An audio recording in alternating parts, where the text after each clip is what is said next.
ride with me, if you ride with me, you can slide with me.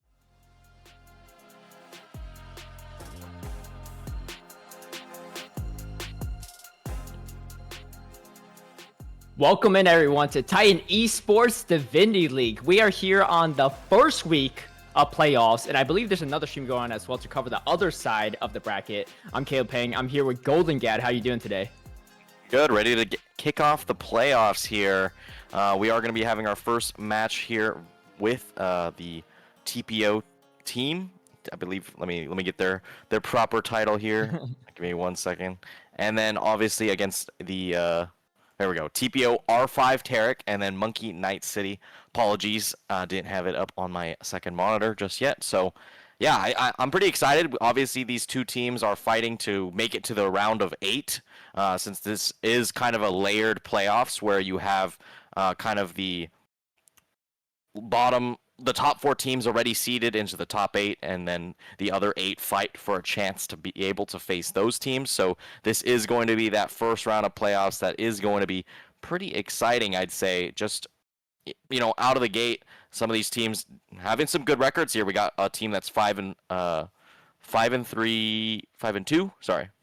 and one 4-3, which would be TPO at 5-2 and Monkey Night City at 4-3 respectively. So both these teams with pretty good records coming out of the standings, but obviously slightly higher seeding here for TPO. Yeah, and their records are fairly similar too. So I expect a very close match.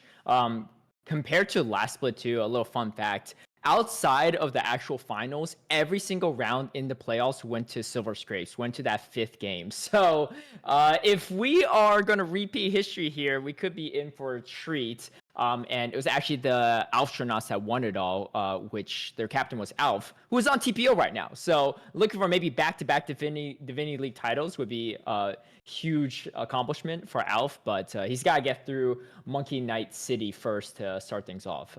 So we're going to see how they start off in this first week of the playoffs.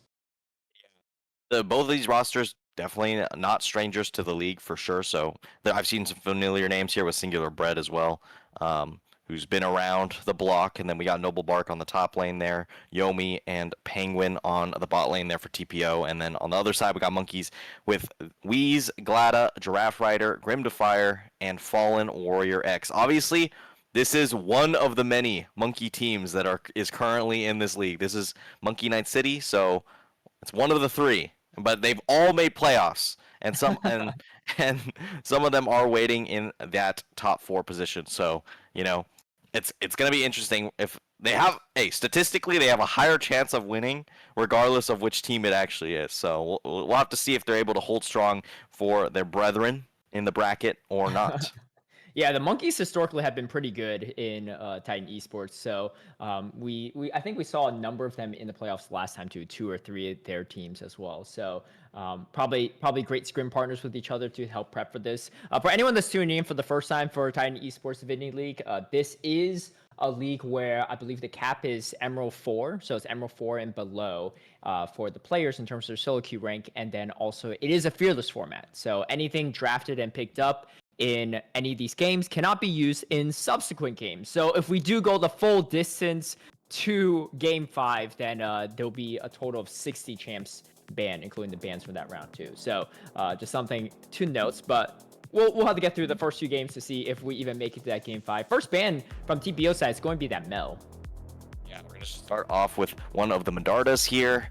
And we're seeing Jinx as well. Jinx has been a pretty staple ban in Divinity League in particular. I think just because of how safe of an AD carry it is. It has a lot of good lane partners currently, and it doesn't get bullied as hard as it maybe used to with stuff like Lucian that was running around. We are seeing Braum get banned out here, so another one of those safety picks. So if you plan on picking something that is a little more defensive in lane, Braum's always a good answer for something like that. You're seeing Nautilus, so a lot of targeting towards the bot lane, all things considered, which makes me kind of curious how like some of the later games will go, because if only the bot laners are the things that have been getting banned all series, it's not gonna affect the greater game state as much as some of the other lanes. But we're gonna round out the final set of bans here with the Vi. So one big kind of engage piece there taken away. And there's still a lot of big picks available here, of course, so we're going to see Hui get locked in. But there are a lot of big picks. There's stuff like Annie, Pantheon,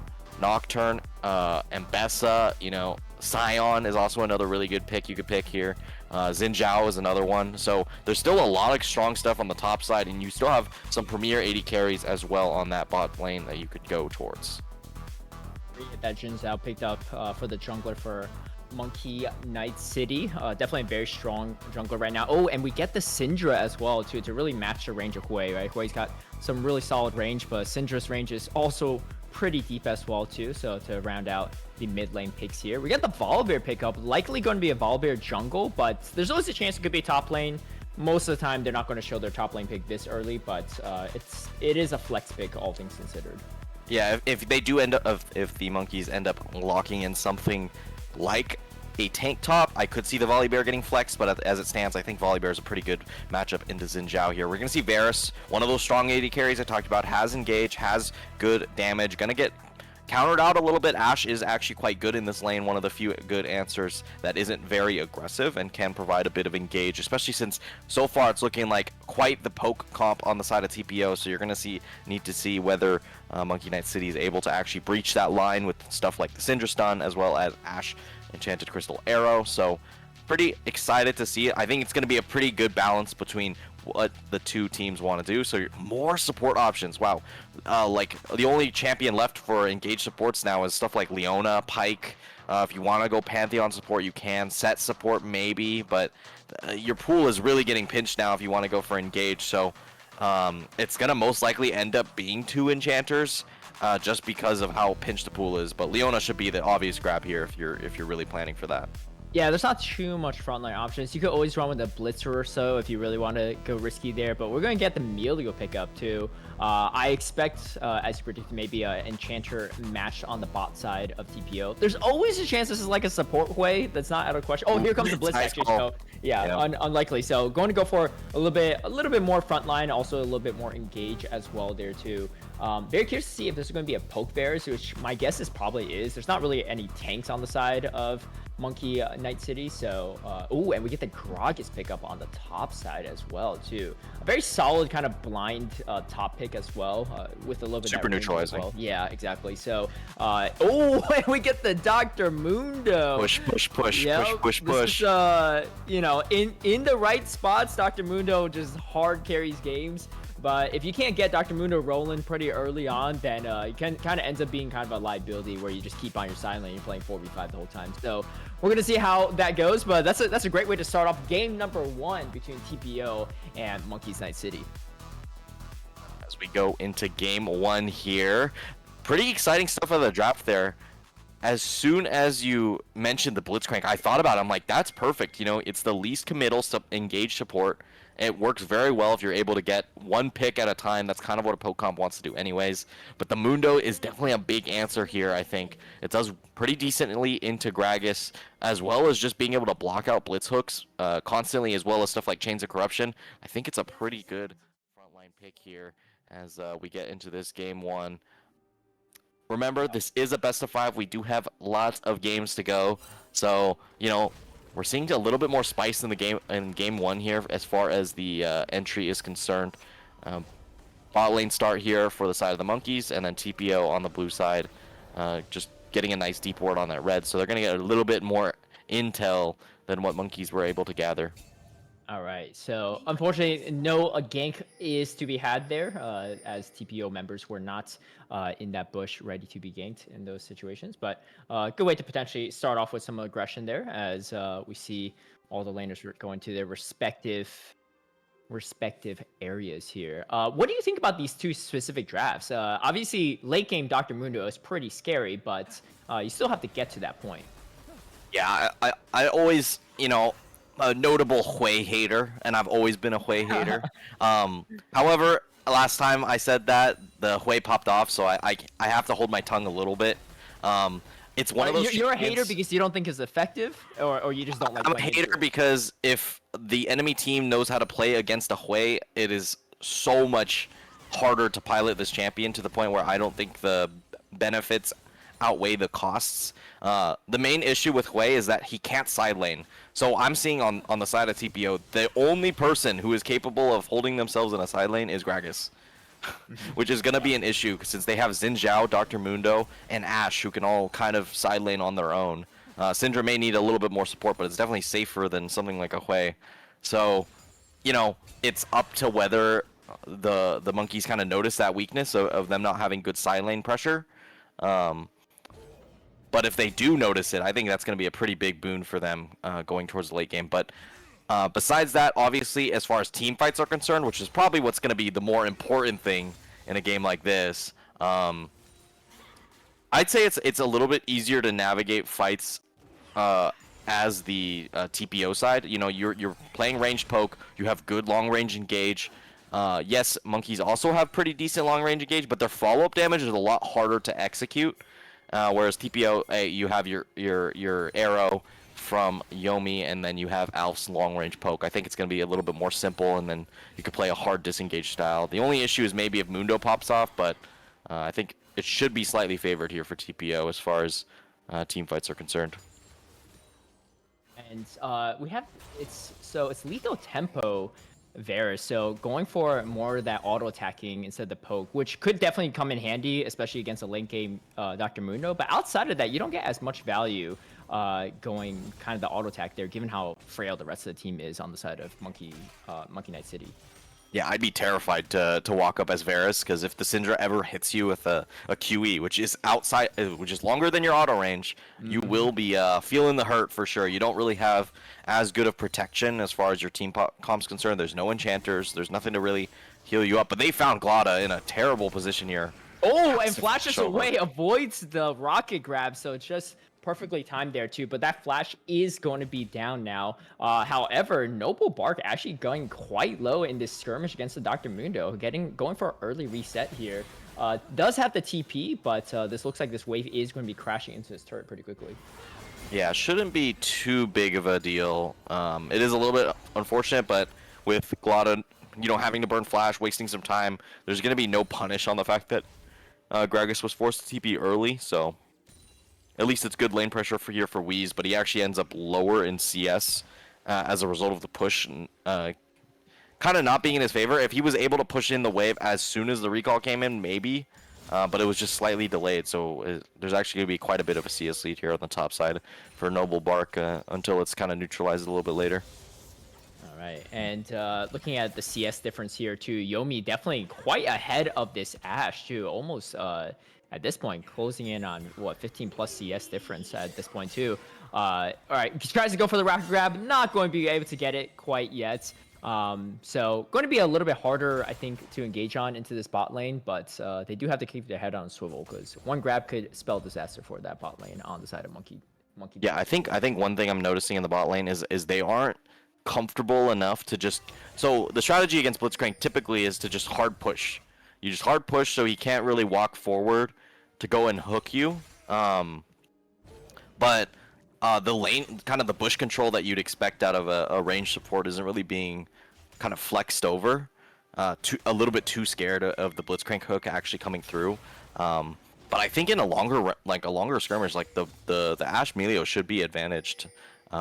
So they're just kind of not flexing their early game advantage, and that's giving Yomi a pretty large lead here in the start of the game. Yeah, definitely. Top lane's just skirmishing back and forth too. No reasonable ganks coming out yet. I think everyone just going for some farm here, playing a little bit safer as well here too. I mean, the late game is not terrible on the side of TPO, but if this Dr. Mundo is really stacking those hard steel stacks, then it could be kind of disastrous. We see Pink Pongwin here looking for a potential gank onto Draft Rider, but not going to be pushed up that far as the Syndra is. So looking like the TPO is going to go for this objective, this first Hex Tech Drake. Let's see, I don't think it'll be really contested at this point to Shinzao all the way at the top lane. So it should be pretty free here. Xin Zhao not even going to be able to trade anything like Grubs, since this is pretty much a perfect timing here. I'm curious to see what the lane state of Grim and Fallen Warrior is going to be after this, because I have a feeling they're going to try and hold it at their turret, which is fine if you just want to survive. But as I said, they're already kind of bleeding resources, and they gave Yomi and Penguin time to get this Drake, and you know, you don't want this game slipping away from you since you're not the poke comp here. Since Hui is definitely a longer range threat. Yeah, definitely.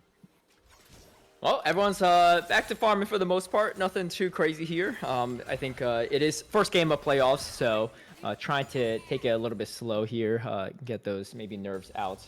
We do have a best of 5 series ahead of us, so still plenty of action to go as these two teams are just kind of find the best engage possible. But looks like they might be trading. I don't know, actually. It looks like TPO is posturing for potentially even grabbing these grubs too. That'd be a huge advantage for them on the objective side if that is going to be the case. They do have the place warded up, but Shinzao is lurking on that top side as well too, right before these grubs are spawning.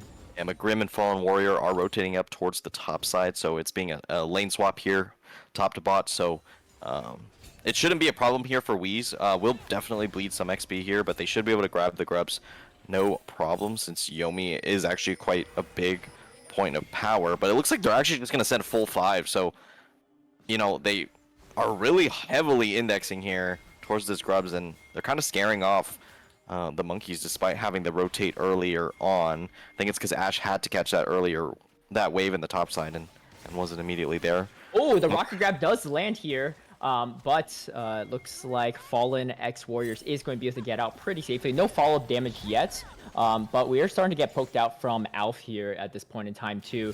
Looking like 4 members here are going to be starting to rotate. It's just it's a 4v3 right now. Oh no, 4v4 right here. Rocket grab does land, but the Crescent Guard comes through here, and the Stormbringer does not do much at all as that Volibear is going to die midway. Alf does take out Grim Death right there, and Yomi trying to kite as much as possible, but there is a slight numbers advantage, but that numbers advantage is gone as Glada does go down to Yomi.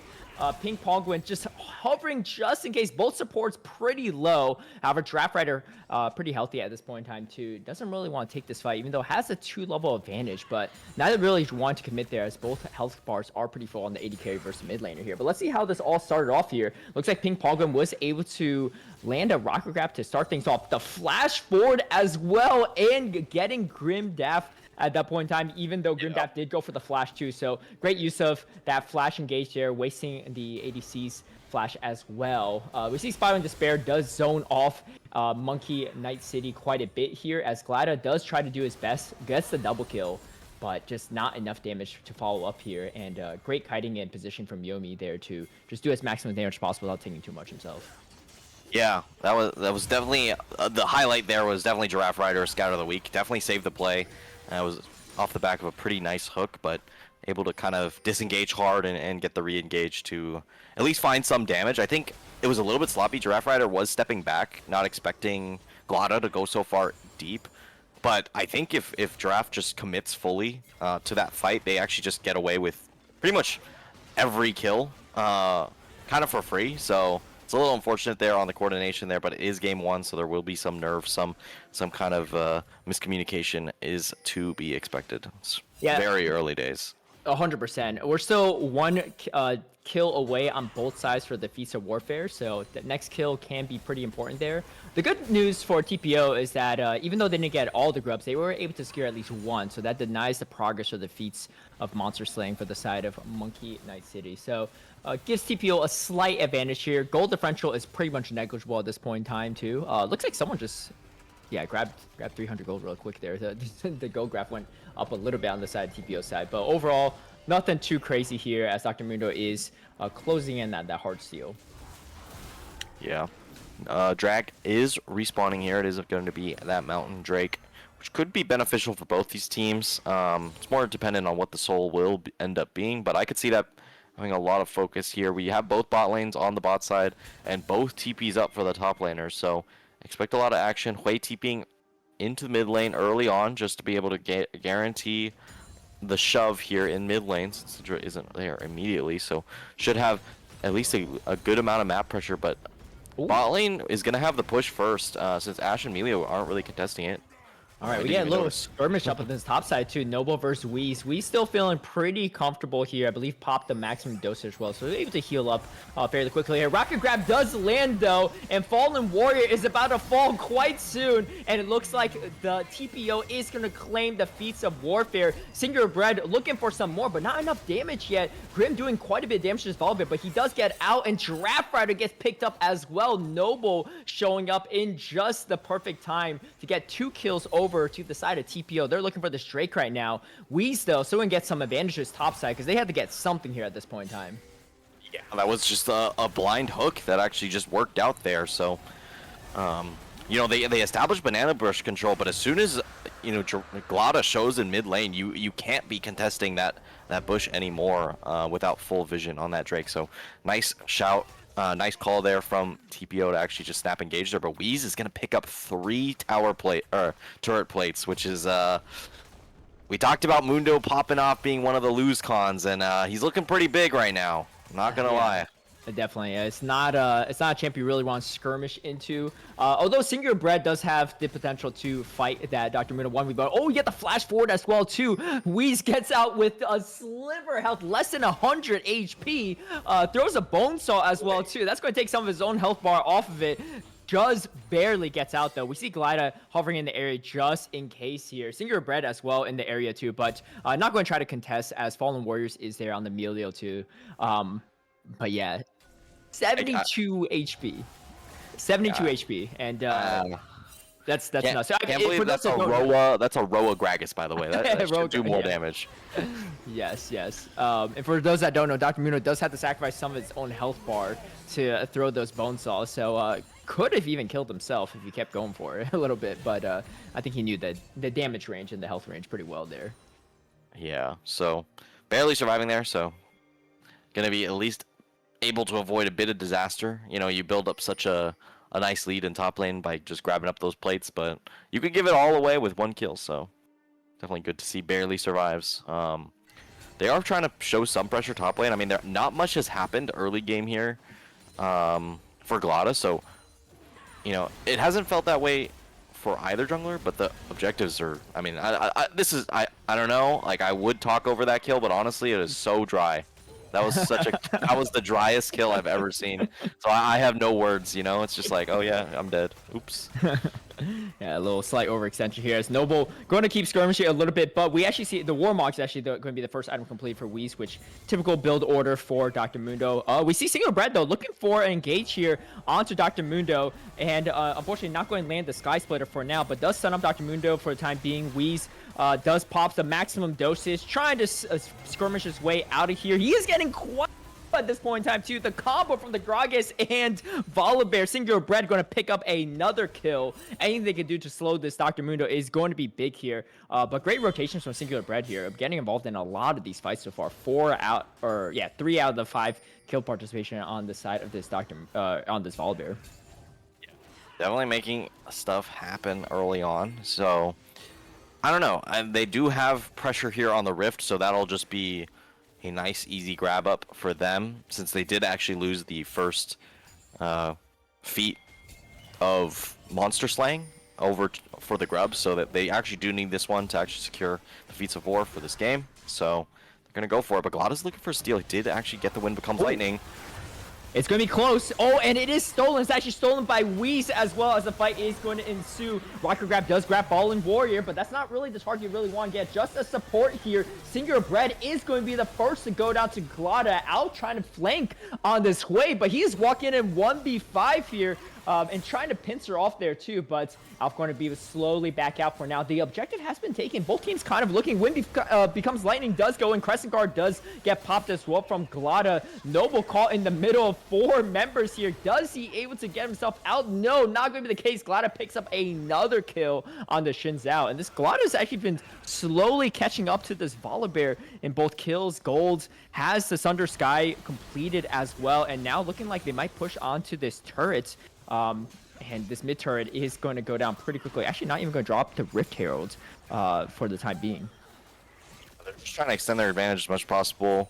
They should be able to still grab this up because Yomi can't really walk up with the Synders there. So they should be able to grab it, but Pink Penguin is here, so they could maybe look for an engage, but with no mana on Varus, I just think it's highly unlikely. You just end up giving this away.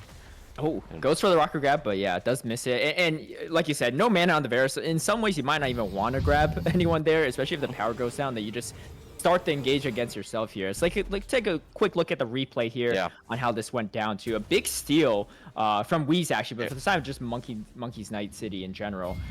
We see the Wind Becomes Lightning going through, and Glada is going to engage there. Pink Penguin does grab the Melio, but you see Singular Bread kind of tunnel a little bit on the Melio, which is not the easiest target to kill with so much healing, and kind of a little slightly disjointed fight here. Trying to pincer off this team, but they're not that weak, so that flank from the way unfortunately just didn't do as much there for the side TPO. Yeah. We do have the drag spawning now. TPs are coming through, so there's going to be a full 5v5 here, trying to establish control on the mid wave. They don't have great vision, and a nice hook. Oh, another hook to start things off here, and we get a shutdown onto Giraffe Rider. That's a lot of their damage going down right off the bat. Spiraling Despair does connect onto Glada as well. Glada able to still get out of it too, just try to heal off the Scuttle Crab a little bit here. Gets a little bit of vision, but we do have a numbers advantage for TPO. They're looking, oh, another fantastic rock grab. Fallen Warrior goes down instantly too. No time to drop any spells. Singular Bread has to jump out for the time being. Wheeze is going crazy now on the Dr. Mundo. Glada goes back in as well there too. They're trying to fight this 3v5, but Singular Bread is trying to go for a pincer move. Can you get it? Grim is so low. This could be exactly what the Ball Bear needs here too. Walking straight into a bear trap, but Singular Bread does go down to Wheeze instead, and Monkey Night City trying to hold on, but the fight does finally go over to the side of TPO, a bloodbath here in this river. Yeah, they're trying to look for the final kill here on a Grim, but no, they're just going to grab up this wave, and a huge grab there. I was just about to talk about how the vision line is just terrible for the Monkeys, and it punishes them so hard. Penguin's able to grab up a couple nice stuns there, or grabs, and just seals the deal here. So we get a nice kind of replay here on what exactly happened. But you can see, yeah, they have that one ward in that bush, but they don't really have too much else. And as soon as this gets cleared, they just don't have any vision at all. Just gets max range hooked, lollipopped. You know how it goes. Nice hook there. And then the play kind of fizzles out, but the vision is so good for Penguin on the other side. He's going to grab another one in just a bit, but now we're going back to live. The drag obviously not dead just yet, and everyone is back here in the banana brush. And Penguin maybe caught out.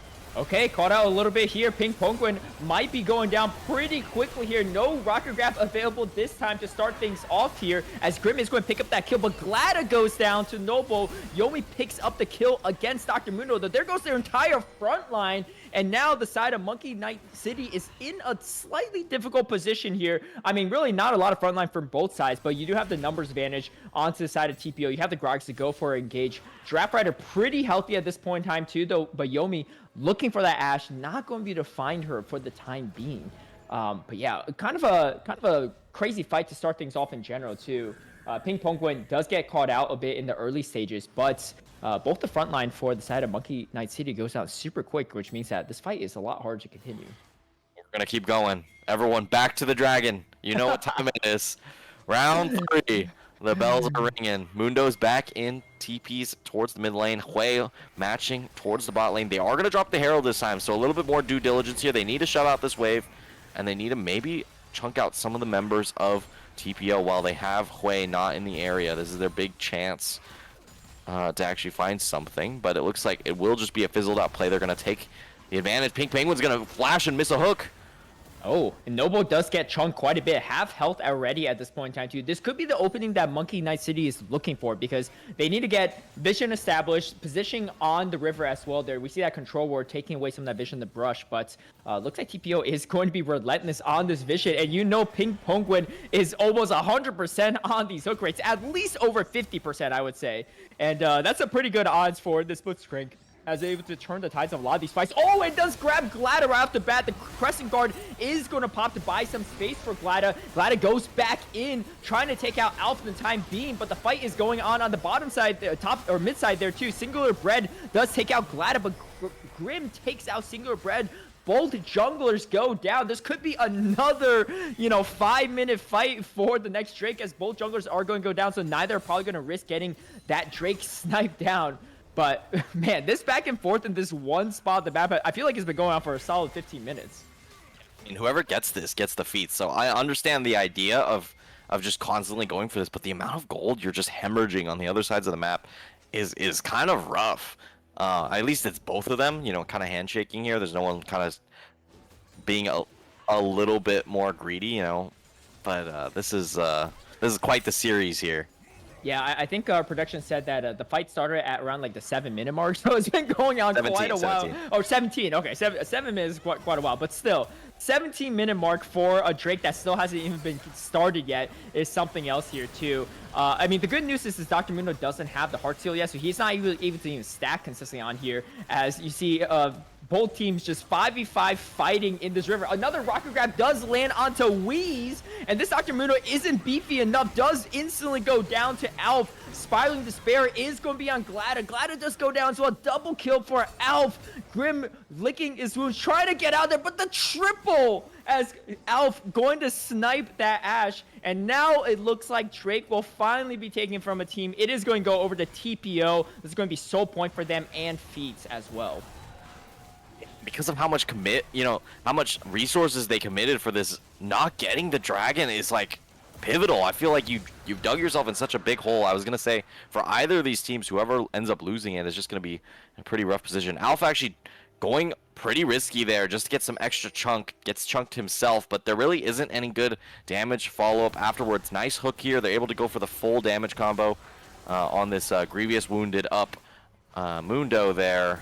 Al's still kind of full HP, but this Unending Despair just does so much work here, and then Grim gets kind of cut out by that Chains of Corruption. Thought he stepped out of it, but did not actually, so a little bit more rough of a look, and tries to bury it through it, but that is a full damage QW there from the Hui. Fantastic team fight from TPO. And I gotta say too, I mean, I feel like the MVP of this game so far has got to be Pink Penguin with those hooks. Like you're able to start so many fights, and I feel like any of those hooks that do land right off the bat, TPO has a huge advantage. They might not win the fight outright, but they typically end with a numbers advantage right off the bat there too. They just burst down whoever gets pulled in first. It doesn't matter who it is, but usually the Mundo or the Shinzao, and then you just start the fight in a really tough position if you're Monkey Knight City. And at that point, like, how do you avoid these hooks constantly? Because Pink Penguin's been just so consistent on landing them. He might miss one, but he's going to grab the next one. And I think you just have to try to engage somehow before the hook starts. Or even just take down Pink Penguin right off the bat, which we saw in one of those fights earlier. Yeah, I would have just liked the Mundo to just soak resources. It's one of the greediest tanks in the game as far as, like, actually just farming for yourself, which is why it's kind of played in jungle.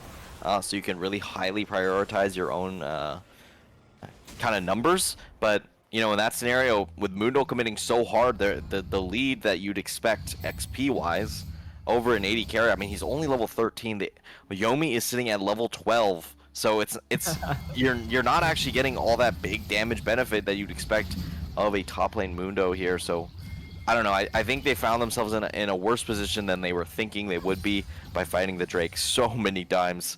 Obviously if they win the fight, it's completely other shoe there for TPO. They'd be on that kind of pain train, but Monkey being on the receiving end now is just going to be a hole that they're going to have to climb out of.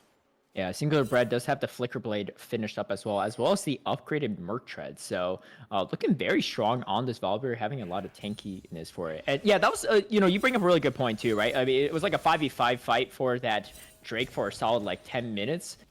Whereas they could have honestly just had the top laner split push, right? Because both have TP up as well and could have TP for a fight, but probably a symptom of why Whis is the same exact level as the ADC on the side of TPO, because they're all just sharing experience there in that river and mid lane here.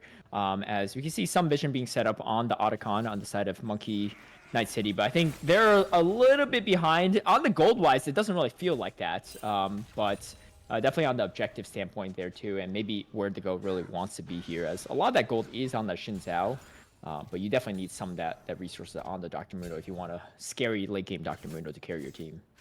Yeah, of course, and like in general, Mundo is going to provide less in a fight than a Gragas does, so it's I'd say it's more important to prioritize the resources on the Mundo than it is for the Gragas to join. Yeah, and if Gragas joins the drag fight, hey, unfortunately, you try and 5v5 at once with leveraging your TPs, but I think after that you just let it go, and then keep your resources going.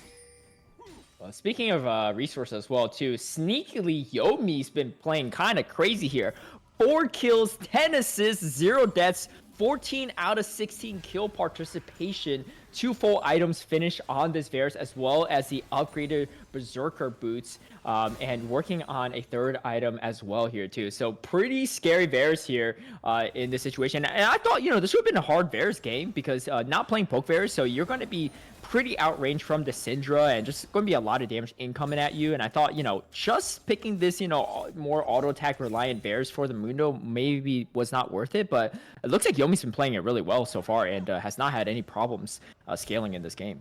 It's easy when your support is giving you everything on a silver platter. You don't have to even walk up. He closes the gap for you. That's and right. puts them in a terrible position. So definitely a benefactor of what's been going on in this game. So, and that's kind of the AD carry life. I mean, there was that whole thing with Dantes a couple weeks ago about him apologizing to AD carry players. And there is some truth to that. It's like your teammates do often matter more than you do.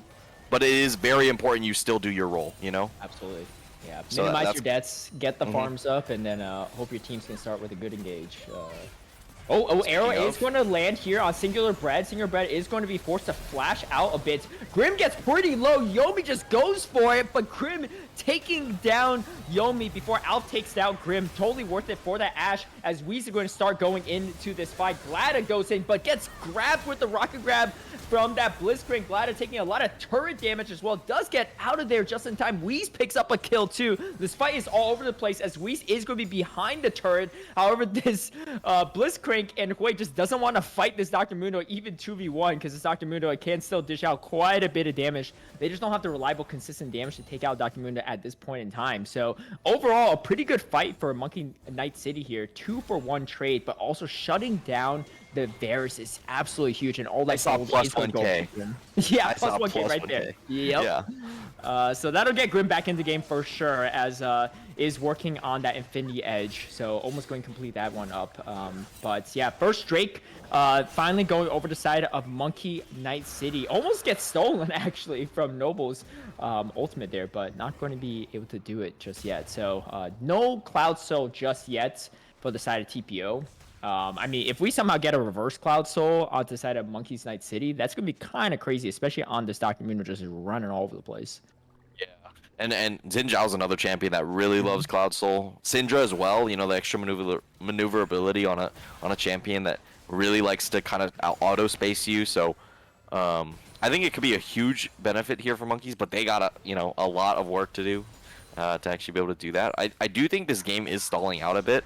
So I could see it going to the full 9 Drakes if it has to, Yeah, and that's going to be bad news for TPO if it does go to that route. The goal differential now is actually in favor of Monkey's Knight City. That's actually pretty big for that team because, I mean, they lost the feats of strength, but also they are, a little behind on just other objectives. But able to kind of come back in this game is big. And this Dr. Mundo starting to get a little bit scarier. Only 88 stacks so far on this Heartsteel, but those stacks do pick up quite a bit over time, and you saw just in that last fight too, it was really hard to kill this Dr. Mundo. Not only that, it was really hard to kill Glada. Look at how much magic resistance is on Glada right now. Spear Visage, Merc Treads, you got a Hex Drinker as well. I mean, like, he's just saying, you know what, I'm going to build frontline and tank for my team. Outside of Yomi, nothing else can really threaten Glada super hard. I mean, Volibear just 1v1 skirmishing could be kind of annoying, but overall, like, Glada's not really worried about too much. So just trying to buy as much space and frontline for the team as possible. Paired that with the Dr. Mundo and the healing from Melio, and these late game fights might not be a good time for TPO. That makes sense because also on hit, Varus is one of the few AD carries I think is just about 50-50 damage spread wise, magic and AD. So it definitely is like a pretty hard to kill Xin Zhao at this point, especially since a lot of that damage is longer range too. So I do think Glada can really pop off here with just a bit.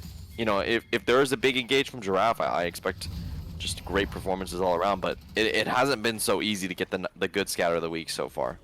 Yeah, I think, you know, as we look into some of these late game fights, Ping Penguin, instead of just grabbing whatever target he can get, I think at a certain point, he's going to have to start considering what are the best targets at this point, because grabbing Glad and Wheeze is not really what you want. You're kind of giving the opponents what they're looking for, right? Glad would happily walk into that, pop the Crescent Guard, and just start the skirmish for the team. If you could somehow grab Grim or Giraffe, that would be huge, but their spacing has been pretty good this game, and just staying behind their front line has been pretty crucial. And as tankier as Wheeze and Glada gets, you know, early on those fights, you could burst them down before the rest of the team gets there, but in the late game, that's not going to be the case anymore. Oh, we get the flash forward, but the rocket grab is not going to land onto Fallen Warriors.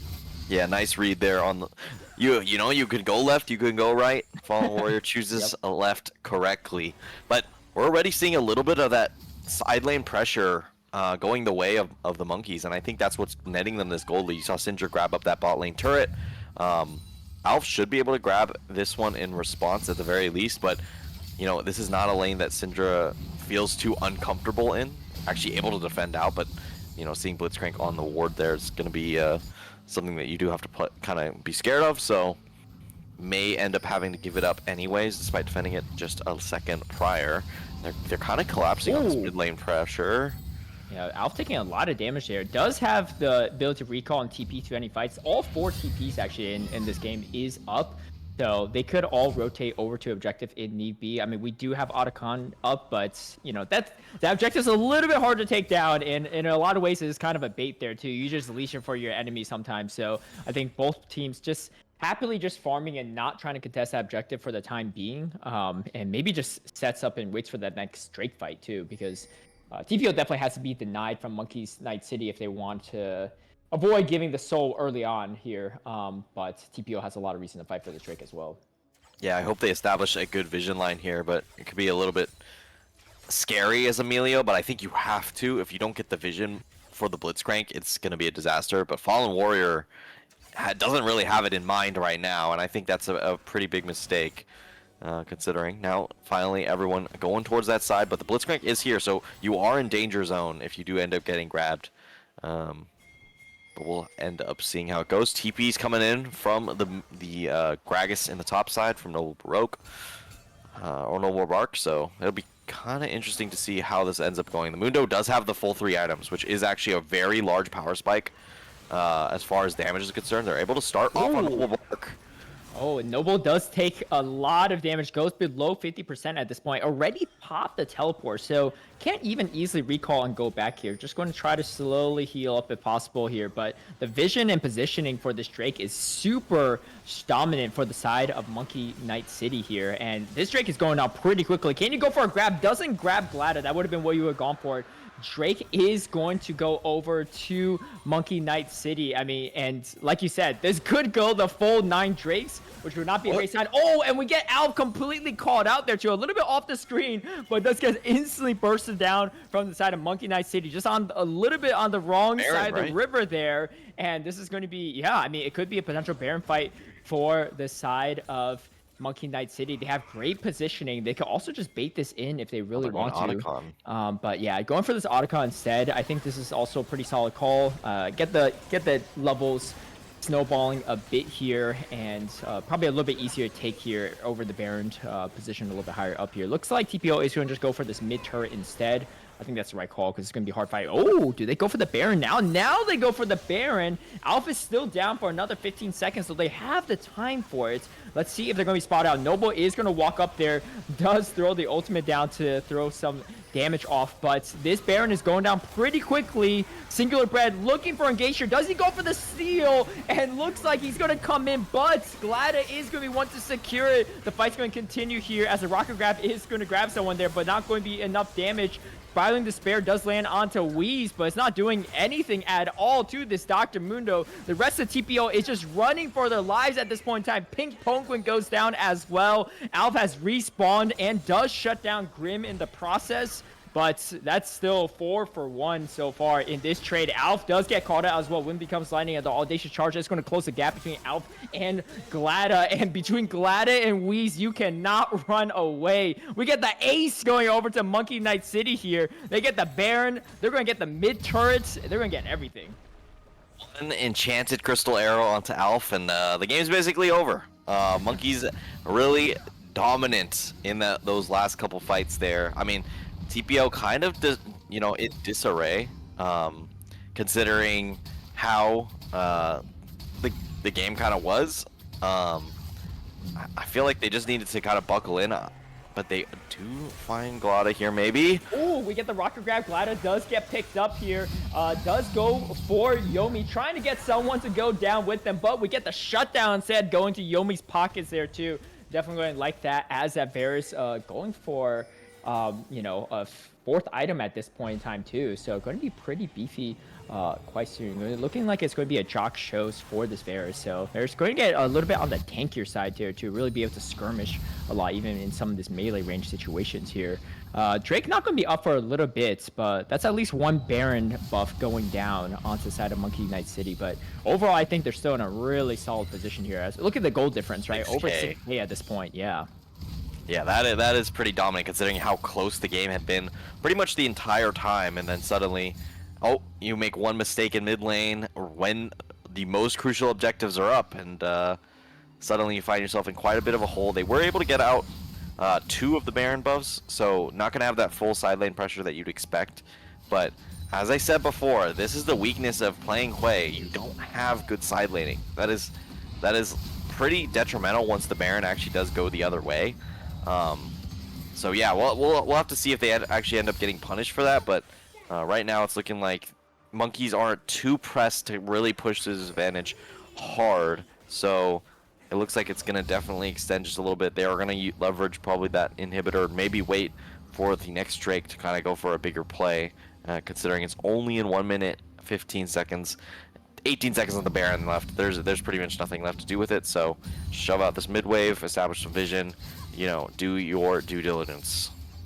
I mean, looking at the team fighting too for TPO into Monkey Knight City, it's a tough time for them, right? I mean, in a way, you don't really want to target the tanks, but those tanks are just in your face doing so much damage and buying so much face for the carries. At the same time, it's really hard to burst down the tanks too. I mean, you got a really beefy Shinzao and Dr. Mundo. You got ultimates on both to keep them alive. You got the Melio as well to keep them alive as well. And if you can't burst down these tanks, their backline just doing so much damage. You got a Rabadon's already on the Syndra.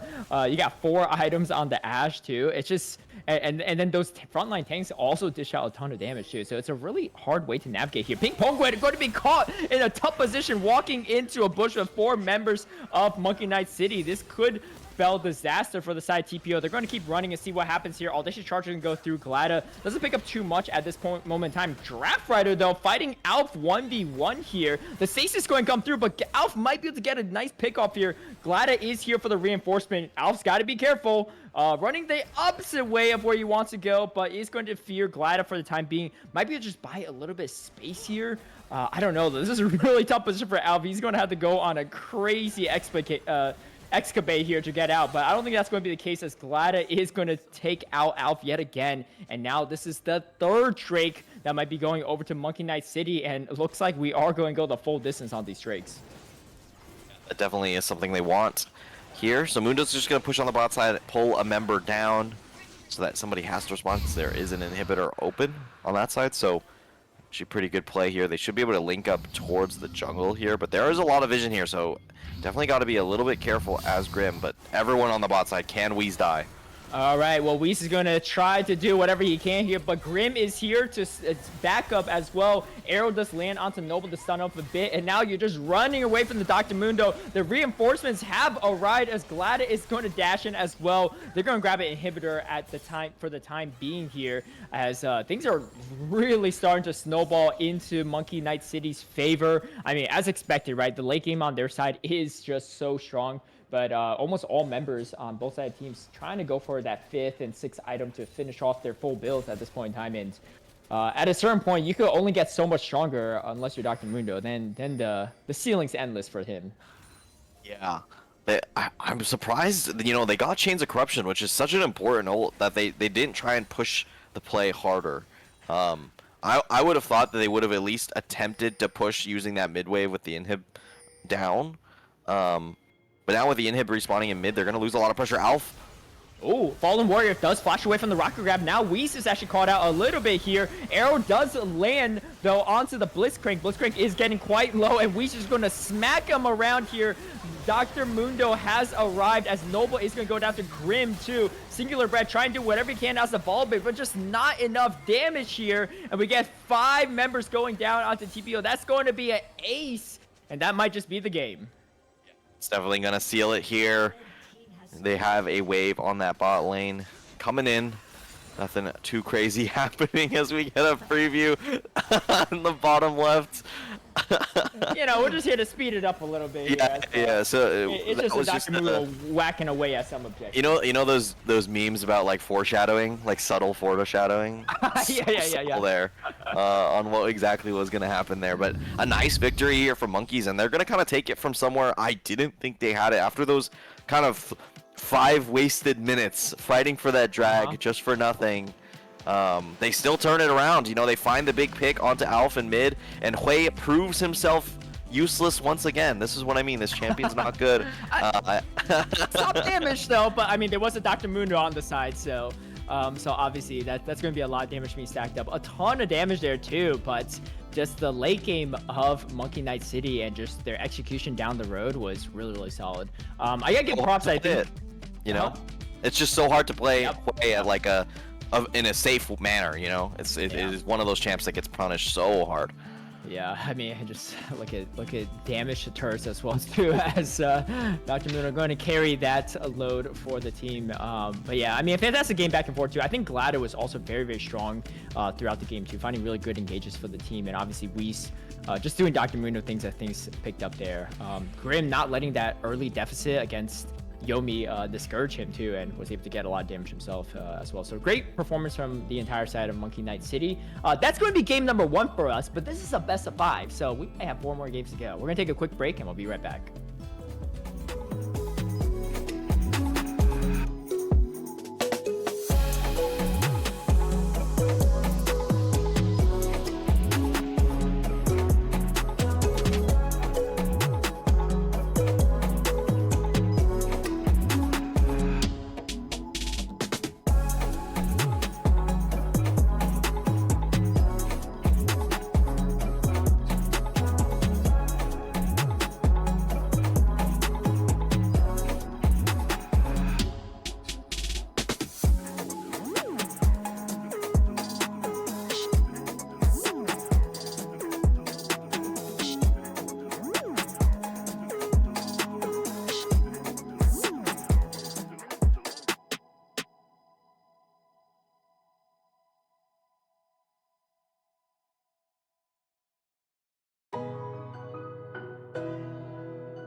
Welcome back, everyone, to Titan Esports. We're here at Divinity League playoffs.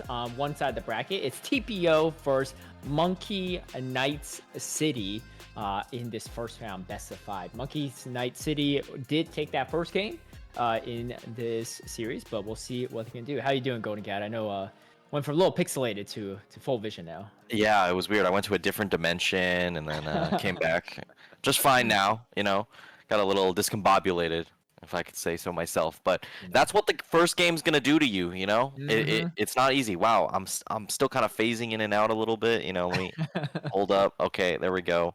A little bit better there now. But yeah, that first game definitely going back and forth, and then finally the enchanted crystal arrow that breaks the camel's back, and TPO could not solidify after that, kind of stabilize to be able to take that victory. Just too much gold too quickly in the pockets of the monkeys.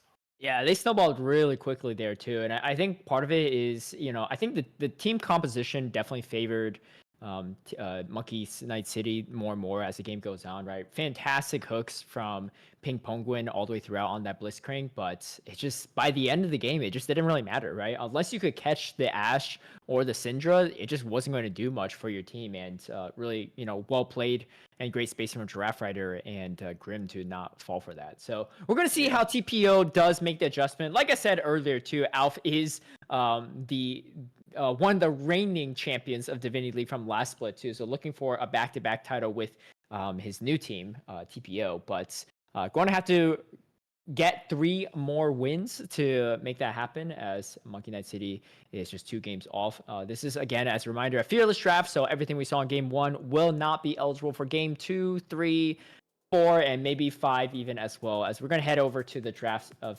things here. Good news, I guess, for TPO is that they don't have to deal with Dr. Mundo anymore. Honestly, that Shin Zhao was pretty annoying too. Both mid laners, I was very impressed too. Alf and Giraffe Rider just doing really what they can to just get the farm they needed. They both were like nearly full build by the end, but one side has a very beefy tank that you can't really deal with, and a jungler with like 4 MR items, whereas the other side a little bit easier to deal with. So yeah, the Xin Zhao was definitely very problematic for their comp. Come later in the game, and then hey, take my word for it. Actually, you don't need to take mine. The reigning Divinity champ couldn't make that champion work. All I'm saying. Either way, we're getting the same bans here in game 2. Jinx, Nautilus, Braum, Mel.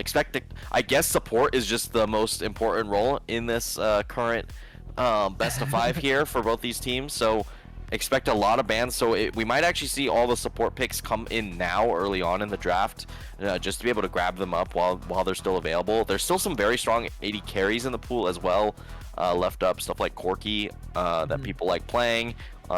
There's also, okay, that's not one of the strong 80 carries, but that is an 80 carry, all right. That is an 80 carry, yeah. And are you gonna pair it with the Lulu or a Yumi or something? I think it's gonna be you have to, right? Yeah, you kind of have to. I mean, all right, we get the Pantheon pickup from the side of Monkey's Night City. The Zeri first pick is definitely interesting, but maybe something that Yomi's very comfortable on, feels comfortable blinding into. Pantheon, though, kind of a monster these days. We get the Sivir pickup. Oh, that's so on the good. side of Monkey's Night City, too. So really great range.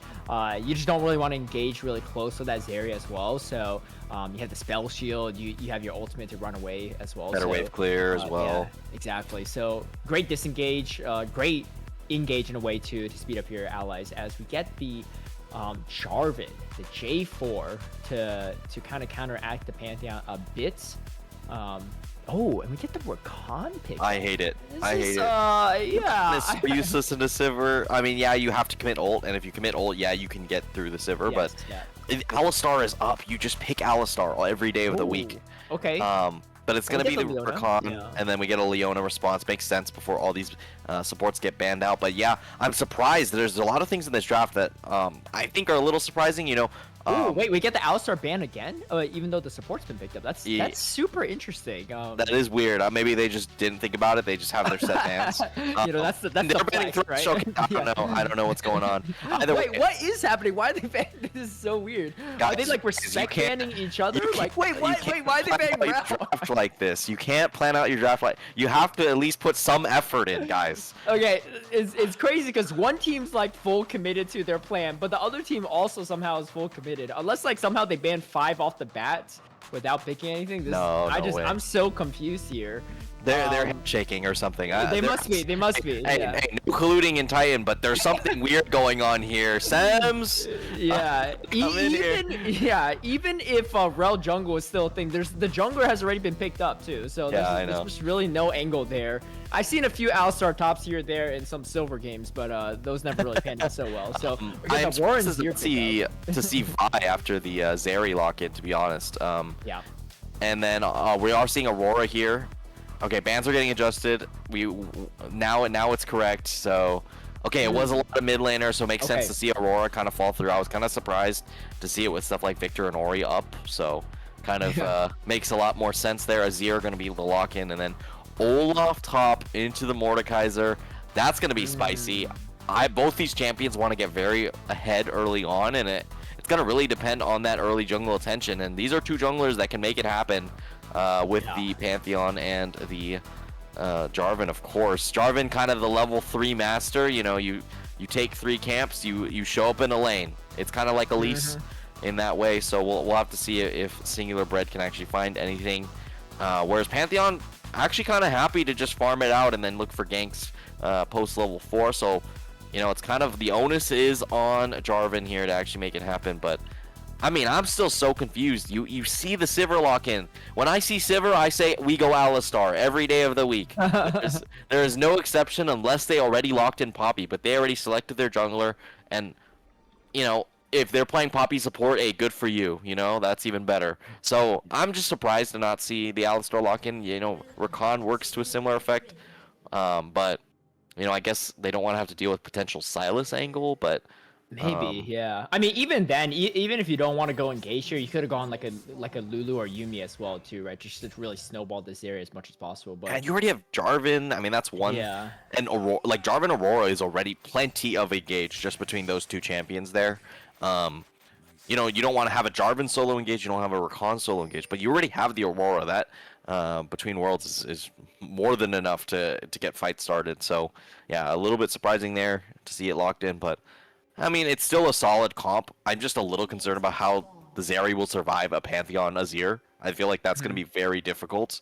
It does have the cleanse, but trust me, you are not getting out of Shurima Shuffle anytime soon. So it's going to have to be a lot on Yomi's back to actually be able to carry this one through. And yeah, I mean, I'm curious to see how it'll go. Yeah, I think it's going to be a hard game, too. Like you said, you do have to cleanse, but there's so much CC on the side of Monkey's Night City as well, too. The Leona, the Pantheon. It's just, you know, you can only use cleanse so many times in a short span of time. So we're going to see how that goes. I do really like this Olaf pickup as well, too, right? I mean, you Cataclysm this Olaf. You don't really want to be stuck in there with the Olaf either, right? So this Olaf can get kind of scary, too. It looks like Wee's leaning into a lot of these carry tops here as we see the split screen here going down.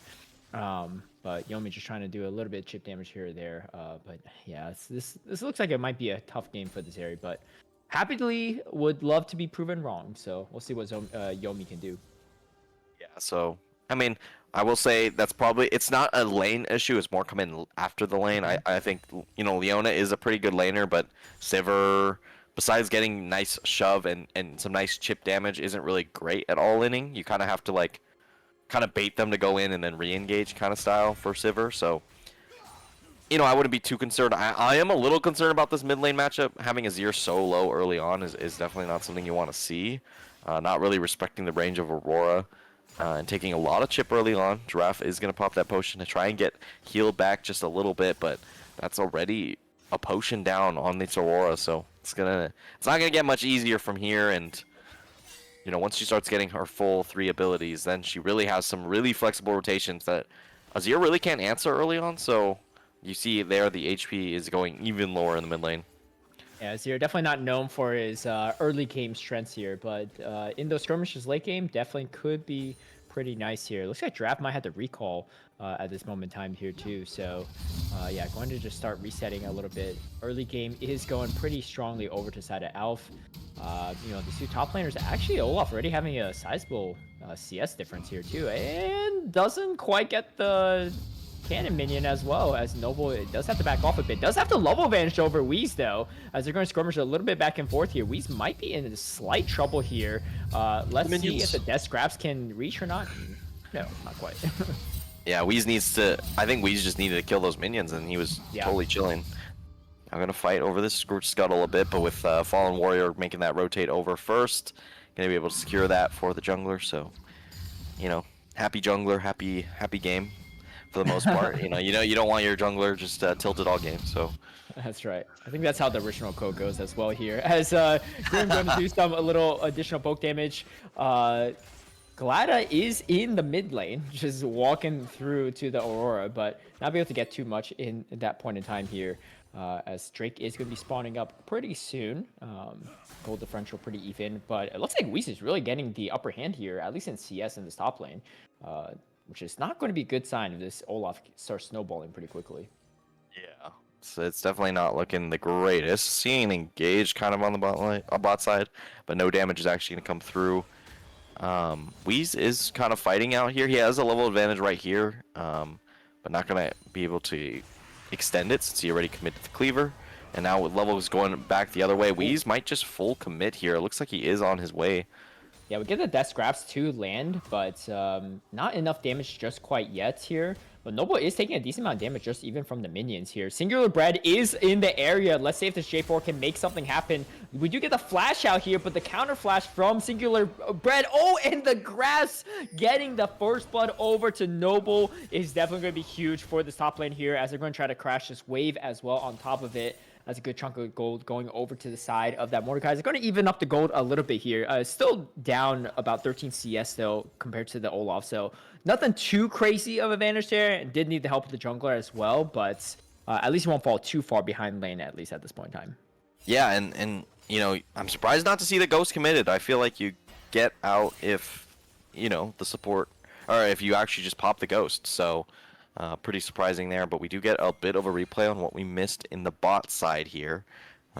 Pretty small skirmish, nothing too crazy. Just able to follow actually, so that's pretty good. But with the Q not landing, that's a lot of Sivir's damage early on, so it's not going to be a full extension here. Both of them just get away with about 50% HP. Yeah, just not enough damage on both sides there too. Just chunking health bars a little bit here before Drake is started up. It looks like Monkey Knight City is going to be committing to this first Drake. I don't think he'll be contested at all from TPO, as J4 is still working on his own Raptors. So early objective advantage is going to start going over to Monkey Knight City. But still a lot of game to be played at this moment in time. Gold differential is pretty much even at this point in time too. A lot of that gold, yeah, I mean, it's just super even. Actually, I should say the CS differential is still heavily in Whis' favor. Has the level advantage as well. So level 6 Olaf can be a slight problem here, and Noble just giving a lot of respect. Does land the death scraps to grab the cannon minion, but that's about it. As this wave is going to start crashing onto this turret. Yeah, I'm not sure when the lane's supposed to get easier. I mean, I imagine once you get steel caps, at least you could walk up a bit. But I think with the triple dagger, or the triple longsword in the inventory, it's just a little bit too much damage for him to contest now. But, you know, eventually is going to have to find some of that action. You know, having the kill is definitely a good thing, but it hasn't really converted into anything because the CS outweighs the value of the kill right now as it stands. See Whis trying to maybe go for a little cheese maneuver. I don't know if Noble knows if he's in there yet, but he does now. And Whis like, all right, I'm getting impatient. I'm going to just keep going for the CS, which is going to still pay favorably for him. But yeah, I mean, this damage is not really going to do much against the Soul Off. We could just lifesteal back up super quickly here. Noble, though, is going to start hitting back decently hard here at this point in time, too. I wonder what he's going to prioritize next. I mean, might go for the Bramble, but you're just going to really delay your own damage by quite a bit the longer you're going for these non-damage items. Yeah, I probably just one of the core items, either a Rylai's or something like a Riftmaker. But I expect a Rylai's, to be honest, but here we go. Another gank here on the top side, but has the Singular Bread. All right, Ragnarok does go down here. Can you lifesteal up? No, not enough damage. And Singular Bread is going to pick up the kill, too. Great rotation from Singular Bread to ease off some of the pressure for this Mordekaiser. I mean, if this keeps happening for the Olaf, the Mordekaiser is definitely get pretty strong at this point in time, too. The CS is almost caught up at this right now, and then obviously you got some of that gold from the assist. Looks like Glada is here though for Noble, but Singular Bread is still in the area. I don't think he really wants to fight this just yet, as we see the Rakan and the Aurora also looming. So it looks like TPO is going to heavily commit to the set of grubs, although Noble is recalling at this point in time. So could potentially be contested, as Whis is back in this lane. Fallen Warrior just fighting off Pink Penguin for the time being, but looks like I think Monkey Knight City is pretty content on just letting these grubs go. Might go for one steal. You want to get the 2 here to secure the feat of monster slaying, but it looks like Singular Bread Won't be able to secure it. Smite is back up though. Then they're just going for the fight. Oh, and the Cataclysm does land, but Single Bread is going to get out of there too. Doesn't really want to be stuck with Glada, I guess, in that Cataclysm.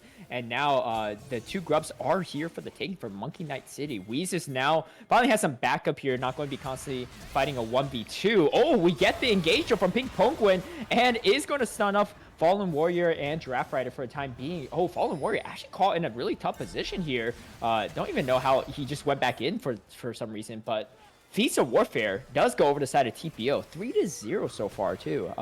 Maybe a slight miscommunication on the Leona, but or maybe just went back in just to buy some space. Got Death Realmed by the... Oh, Death Realm. Oh, I gotcha. Yeah. Right. Yeah, Looks different when you're observing versus when you're playing. Exactly, yeah. Forget about that. I was like, this is some interesting position for Leona, but yeah, that makes a lot more sense. Yeah. But they are able to grab up the feat of Monster Slaying off the back of that kind of later play. So that does mean that they do end up grabbing the full feats here since they already had... Oh no, actually they're missing one more objective, so they actually do need one more? Yeah. Two more? I think they both need 2 more for the monster. Yeah, 2 more, you're right, yeah. Yeah. But at least it puts them in a good position going forward with this Drake. The Zeri so far pretty even with the side of the Sivir, so at least in that has set themselves up for both these hyper carries pretty well. Neither of them are going to have the greatest protection, but it's a little bit easier for the Sivir to play with that spell shield than the Zeri here. Pink Penguin might look for something, but it's a little bit scary when you don't have the ultimate to actually go for the double CC on the play, so I don't anticipate it to actually work out here. Also, Leona is like traditionally a pretty big lane counter to Rakan because you can't stun him before the knockup does come through. All right, he's going for maybe another, trying to go for a kill, the first kill actually for him, but just going to chunk Noble down to half health at this point in time too. Noble does have the Bramble. Ooh. Yeah, so he did go for so not a lot of damage here for the side of this Mordekaiser, but if Single Bread keeps prioritizing this top side, could be okay, but this laning phase is still not looking great for Noble for the time being, and I think Wheeze knows it. You know, he's like, you have the Bramble, that's fine, but you're just not going to be able to kill me, right, if we're fighting outside of your turret range, so feeling very comfortable still in that matchup as we still working on his first item as well. Good positioning from TPO here to grab a lot of this river vision, but they do have vision already laid out for the side of Monkey Knight City, as some of it's going to be cleared up. We get the TP as well. It's going to be a 5v3 fight here as we see Noble TPing down. Lightning Crash does go, and Glada is going to be the first to fall in this fight here. A 4th kill over for the side of TPO. But yeah, like you said, the turret is under threat now from Wheeze. Wheeze just going to just start wailing on this turret. And I think last game got every plate possible. Looking to repeat that in the second game here on this Olaf. I mean, it's literally 1 for 1 on the last game. You know, you trade the Dragon for 3 plates. I mean, this time it might be a little bit less. You know, Noble Bark didn't have to spend as much time since the fight didn't persist. But you know, you got to be a little bit careful with how much resources you give to an Olaf, especially into Zeri. Olaf traditionally does very well into Zeri. You know, doesn't really care about the little mosquito kind of flying around him. You know, you just go straight in with that undertow to really slow her down, and that helps out a lot. So actually under gold. Are you seeing that correct? That is crazy. I mean, yeah, I'm actually surprised there too. I mean, obviously the kill and the 2 assists probably helps a little bit. Cataclysm does come down onto Fallen Warriors, but this is a tanky Leona for the time being. Is quite low. Can we get the kill? Singular Bread is going to secure that. Grim has to back off here. No mana at all to deal with it. And Singular Bread honestly has been all over the place this game. 5 out of 5 kill participation on this J4. J4 obviously known for its early game strength and just trying to make the most advantage of that for the time being. Pantheon, one of the stronger junglers on this current patch, but Glada just not able to find a lot of those openings here. So even though Wheeze, I mean, the top lane doesn't look great, but overall, the state of the game is still heavily favoring TPO for the time being here. I mean, it looks like Wheeze can get whatever he wants, but like you said, still kind of behind gold, which is just crazy. yeah, so I imagine Noble Bark must have so much gold in his inventory. If I'm doing my math correctly, I mean, he should at least have 1.6, 1.7k in his pockets. So, you know, that's a pretty hefty number that it's kind of scary to just kind of walk up, but he doesn't have TP, so he kind of just wants to stick around for some XP, but Wheeze could really punish him for this. Yeah, I mean, luckily Singular Bread was able to help out Noble quite a bit. Otherwise, this top lane could be a lot more tragic in this head-to-head matchup here. But once this Mordecai starts getting some damage items, then this fight in the top lane might be a little bit better here. You could also theoretically just avoid Wheeze in team fights and just, Realm of Death, the Sivir or the Z or something. Just take out one that carries out the equation, which would still be pretty valuable too in these team fights. But yeah, looking at the rest of the squad here, we got the first item completed for Grim, for that Sivir. No item yet for the Zeri, but maybe back into recall and pick that up for the time being. Everything else has been pretty quiet, pretty quiet mid lane back and forth here. Azir just slowly getting strong, has had Nashor's Tooth finished up, but the gold differential, nothing too crazy to sing about either. Yeah, I mean 5-0 for only 1.5k gold up is not exactly that impressive. So they haven't set themselves up crazily, but nice dodge away from Giraffe Rider. All right, able to shuffle away here as Fallen Warrior is going to go down, and here comes the Solar Flare. The shutdown goes over to Glada. Definitely start evening things out a little bit on that jungler economy difference there. And first kill finally goes over to side of Monkey Knight City. Wee's looking for a second one, but Mordekaiser, I mean, he might not have a lot of damage, but does have 2 or 3, I guess, defensive items to keep him alive for the time being. But you just can't really do anything into the Olaf for now. Let's see if Olaf is going to commit for this or not. I don't think he has the damage yet. Item is not completed for the time being, as the Rift Herald does go. I want Glada to just ult him so bad under turret. You literally just go straight in as the Pantheon, ult in, and just kill him right here on this wave. But he's not confident in the damage to be able to kill if he does get Death Realm, so I understand it.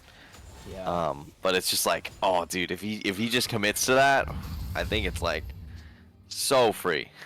Yeah, definitely. It has a Sunder Sky completed too, right? I mean, and outside of the turrets, you're not really worried about dying in the Realm of Death, I think, as this Pantheon. But yeah, I mean, being in turn range is going to make things a little bit tougher for that dive.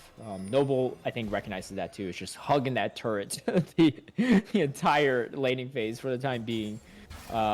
CS 20 over onto the side of Wheeze, but nothing too crazy. Oh, here comes the Pantheon ult though. Gladys doesn't really catch anyone though, because looks like the rest of the members from TPO did back off. So maybe just a little, scare tactic there. I was literally just thinking, like, I feel like I haven't seen a single Grand Star fall. And then it was that. And it was that. Well, there's still plenty of game left to see more as we get the engage come through. Aurora ultimate does come through. Cataclysm goes down as well. Singular Bread does get taken out again from Glada. Glada going for a little bit more. Might be a little bit caught out. Oh, and the spear doesn't quite land, but Grim does take out the Rakan. We get a double kill going over to the side of Grim as well. Things have really shifted in this match. It was 5-0 just a few minutes ago. Now it's 5-4.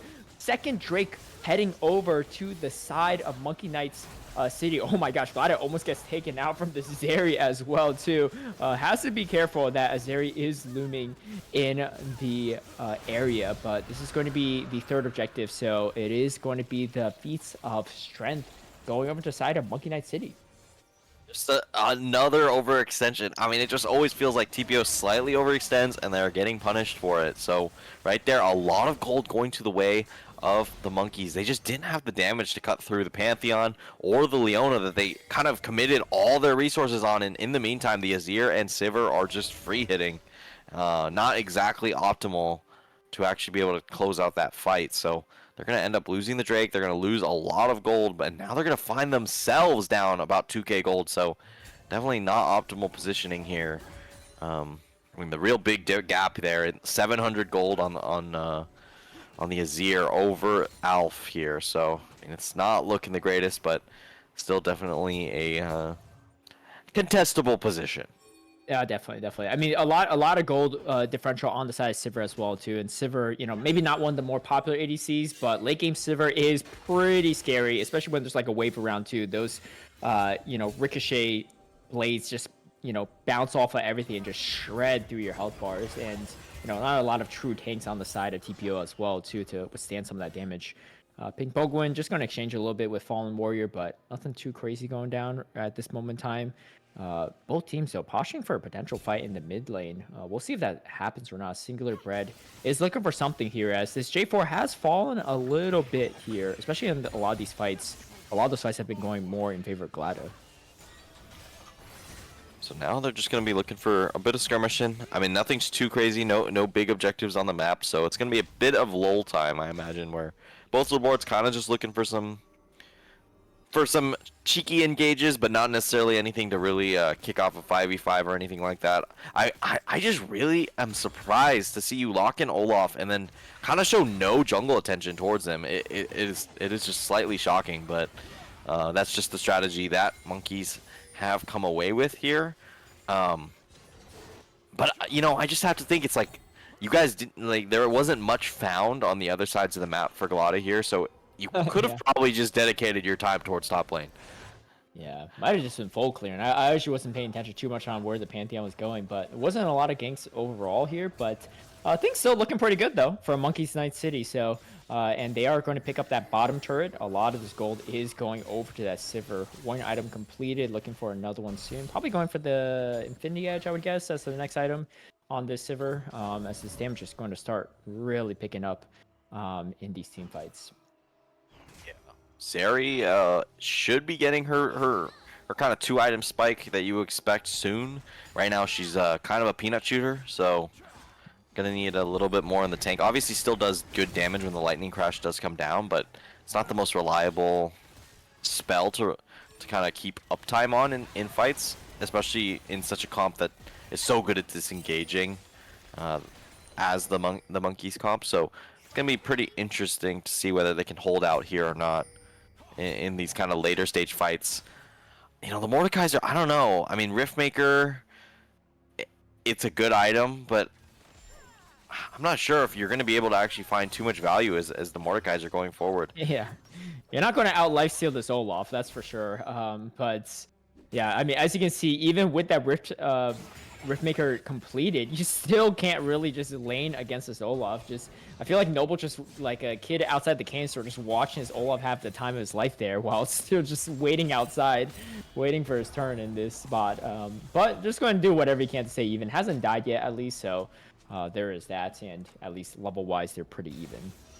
Yeah, I just feel like maybe you just go Rylai's. Yeah, you won't be able to get any value out of it when Olaf does actually ult, but like your other trades between would just be so much better if that were the case. Alf gonna go for a trade, just gonna miss out on that Q.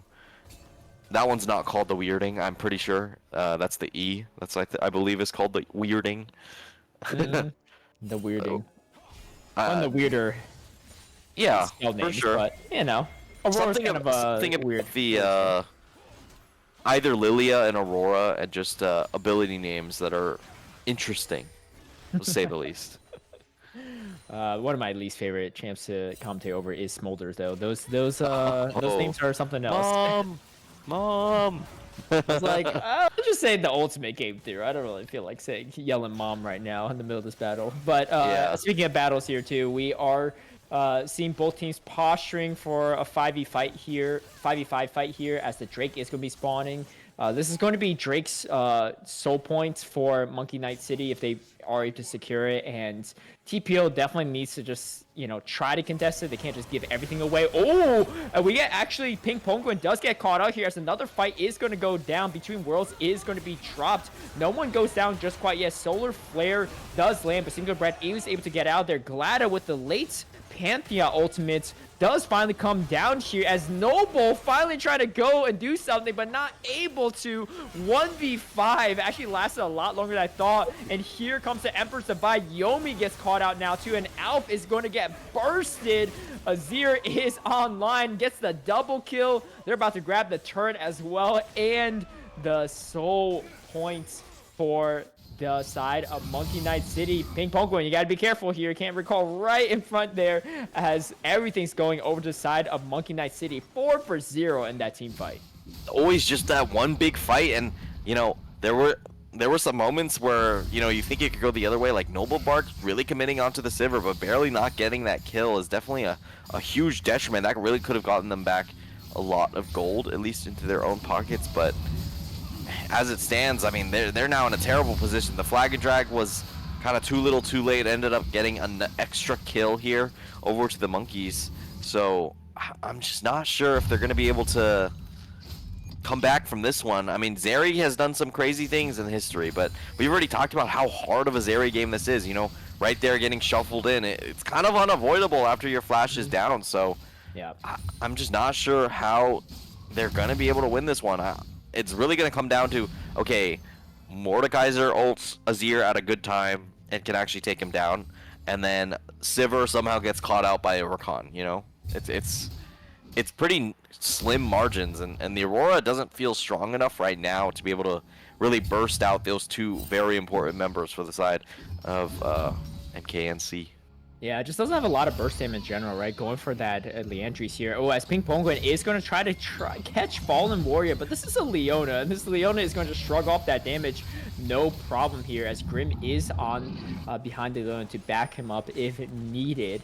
Man, this is a hard game though for TPO. I mean, I'm not really sure how they can handle a lot of this too. I mean, and looking at the damage from the Zeri too. I mean, you went Runans and Youngtao, so not a lot of damage still, even on this 2-item spike, right? It needs a much harder hitting damage item, I think, to really get the Zeri online. But meanwhile, we got the Infinity Edge completed on the side of the Sivir, and you know, similar CS as well. But this is a lot easier game, I think, for the Sivir to play than the Zeri.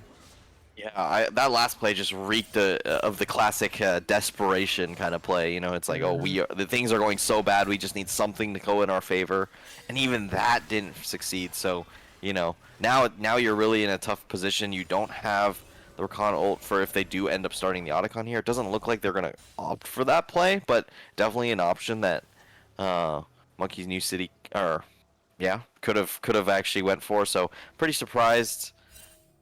I don't know. I mean, I think they're just chill. Like, they don't really have to push the tempo anymore. They have the advantage with the better scaling comp, you know? So Yep. I think they're content at this point, and it's up to TPO to really find a nice engage and take this game into their own hands. Yeah, definitely. We're gonna see how the rest of Monkey Knight this game goes, but firmly in Monkey Knight City's grasp. I feel like a lot of their team fights are being played out really well from them, right? A lot of front to back, protecting their carries as well, you know, and Wheeze and just Gladys taking a lot of the front force there, and you just can't get through that front line if you're the side of TPO, right? It's kind of like last game all over again, except instead of Dr. Mundo, it's Olaf. So, and I don't know if that really helps your case or not here, as you don't really want to be face checking a Olaf running at you. With that Ragnarok up. Looks like they're going to go for this Otacon. I don't think it will be contested. Alpha's still on that bot lane, does have the TP, but there's just no vision of this at this moment in time here too. Singular Bread might try to go for a steal, but I think that's going to be even risky at this point in time too. They are here, but the Ultra Shock Laser is not going to be able to land. Ping Pong does go in though, and we get the Lightning Crash as well. They catch Grim. That's actually going to be a big shutdown. That gold does go over to Singular Bread, and they're like, you know what? We need to get something out of this, not just one kill. We need to get this Baron. I think this is a good call, but here comes the TP, though, from Giraffe Rider, and this still could be kind of tough for them. Even without a Sivir, they still have a lot of damage on the side of Monkey Knight City here. Here comes the Grand Starfall. It is coming through. Emperor's Divide is thrown as well. Cataclysm is going to land on to that Olaf, actually, but Olaf is not scared of that at all. Double kill, triple kill going over the side of Wheeze. He gets the Quadra. He wants the Penta as well, and you can see Fallen Warriors trying to be a homie here, and honestly, Fallen Warriors can't take out Noble by himself anyway, and that looks like it's going to be a Penta kill for Wheeze and this Olaf. Things started out great for TPO, but it really snowballed out of control in the favor of Monkey Knight City. I talked about no damage on the Zeri when the Lightning Crash is down. Well, that Lightning Crash was committed to actually take down Grim, and guess what? Now you have a 90 miles per hour Olaf rolling straight into your face, and unfortunately they just don't have the damage to actually take him down after the initial play to kind of stall out by Giraffe Rider. And yeah, Wheeze showing up in the moments that matter the most. So it's looking good for Monkey Knight City, and this is quickly escaping TPO despite finding a nice pick after the Otacon, a 9k gold up. They have 3 minutes to work with. The next dragon could be, you know, directly kind of transitioned into. And you have, if you get this, you're gonna have Olaf with Cloud Soul. Think of what's a more scary champion with the Cloud Soul, you know? I mean, with how this Olaf is playing, no other champion. But yeah, we just putting the team on his back too. No top prio all game, no problem. They trust that Weez can get ahead without any additional assistance. And, you know, with all the other lanes essentially winning at that point in time too, they've got to be pretty happy about it. As TPO does go in, Between Worlds is going to be dropped. Do they have the damage? Is a real question here. Olaf is going to be caught in the Cataclysm, has to fight Singular Bread, which he probably doesn't mind at this point in time too. Noble is going to be caught between 3 members. Grim finally takes out Noble. Noble's surviving quite a bit before going down here, but the chase is on. Emperor's Divide is going to shuffle over the Rakan, and Weez looking for more. Giraffe is going to go down, though. Here comes the Grand Starfall, though, trying to get this Azeri, but Azeri is going to be able to hop over the wall here. Singular Bread licking his wounds, trying to get back to safety here, as this Cloud Soul is going to be going over to the side of Monkey Knight City, and they're looking for some more too. I mean, they still have the Baron buff, and a lot of members are still around here. 3-for-1 trade, so they do have the numbers advantage, and this should be a pretty easy tier 2 tower secure. I don't know if they could push for more, but they do have Olaf on mid that's going to have to pull 1 member over. But it looks like they're actually just full indexing. They don't really care about the wave as much. And they're going to get away with... They are going to lose the soul, but it's at least they get some gold back in return. Able to take down some of the more high priority members for the side of the Monkeys. You know, every fight I'm watching Mordekaiser ult the Sivir, and I'm starting to think like, maybe you just ult the Azir or the Pantheon. You know, you really just take them out of the fight, because I don't think Mordekaiser at this stage of the game, you know, with the build that you indexed into, you can actually find the kill onto the Sivir ever. It is taking her out of the fight for sure, but she already has a hard time of like, oh, I have to space out Rakan, I have to space out Aurora. You know, there's a lot of things to keep track here for the Sivir, but you know, you death realm the Azir, and it's like, okay, well, if I don't have my you know, my shuffle, it's gonna be a pretty difficult survival in that death realm. Yeah, and actually won the Rocket Belt as well on Mordecai, so you don't see that super often. Maybe just wants to really try to get that engage onto the carry. Exactly, yeah. But I feel like you're better off with a Rylai's here, or, you know, some other items instead. But we'll see. Maybe that will pan out in some later fights. But yeah, I have to agree with you too. Not able to really get the value. I mean, the Sivir is getting out with like almost no HP every single time, so maybe just like a few extra smacks there, and that would have been a difference maker. But we'll see. As the fight is going to go down here, Pink Penguin does get caught out, gets bursted down really quickly from the Sivir. Fallen Warrior even picking up Singular Bread, and here comes the Grand Starfall as well. Glada is coming through, but Between Worlds is dropped on this Aurora. Alf doing whatever he can, but Alf is going to go down too. We get the flash forward from Grim, and Alf is going to pick up that kill. Turret damage doing quite a bit, but I think this game is going to be over as well. The gold differential just looking too strong here. Cloud Soul as well. This Olaf with the Penta with so much gold on his backs here. Monkey Knight City, though, they are going to go up 2-0 against TPO, only 1 game away from sweeping this best of 5. Yeah, it's looking very good for them after that one. I mean, they pretty much shut out the game there as soon as that initial... I mean, they kind of had the entire tempo as soon as that one dragon fight, all the way back at like 7 or 8 minutes happened, when they were able to get a couple kills. And after that, it just felt like they were in the driver's seat the entire time, never really kind of letting off the gas. There weren't any big highlights from the other side. It felt like, okay, they're kind of winning mid and jungle now, and then, oh, Olaf got a pentakill. Oh, the game's kind of over, unfortunately. So yeah, I mean, it's a hard comp to execute. They didn't find the leads in the places they needed to find them. So you know, I could chalk it up to just variance on the draft there. But you know, a lot of things kind of looked a little bit uncomfortable. Like, they couldn't really find a good Jarvan Rakan engage. It just didn't. The stars didn't align for that to happen. And you know, if you're not finding the priority engage with the Cataclysm onto some of the members that it matters the most on, it feels like you're just gonna let things slip over and over and over, and it kind of felt that way as the game ended. Because I think, you know, you find the Sivir in a Cataclysm, you'll be fine. But you know, they weren't making plays often enough to be able to abuse like Sivir's flash timer, for instance, where you can just say, this Sivir has no flash. Let me just Cataclysm her over and over and over and just call it a day. But That yeah, tower chart was kind of crazy, actually. 36 total damage to turrets yeah.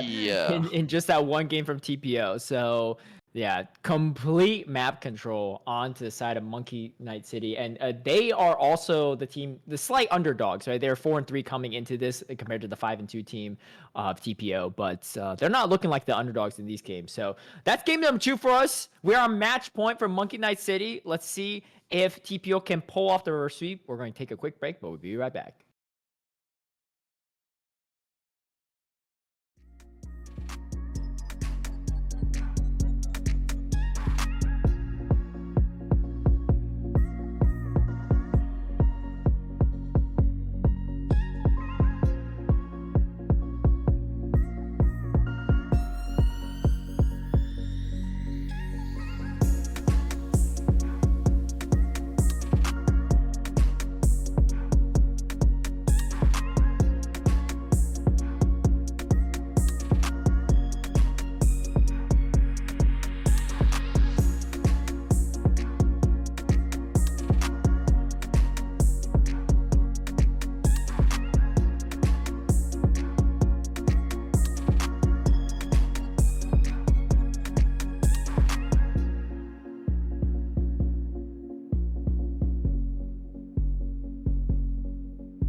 Welcome back, everyone, to Titan Esports Divinity League, week 1 of the playoffs on this side of the bracket. We got TPO versus Monkeys Night City.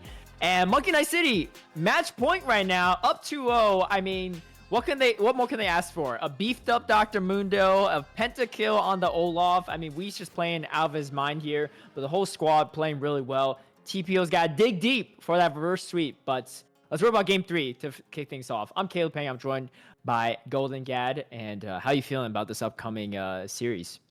I mean, so far it's been pretty, it was back and forth, and then one fight kind of breaks through the floodgates, and after that, Monkey Night City has pretty much been dominant after they get that really big lead after a couple fights. So it's really gonna have to be, can TPO kind of keep the early games that they've been having and really translate it into a victory? Because the first game they were up 3 drags to 1.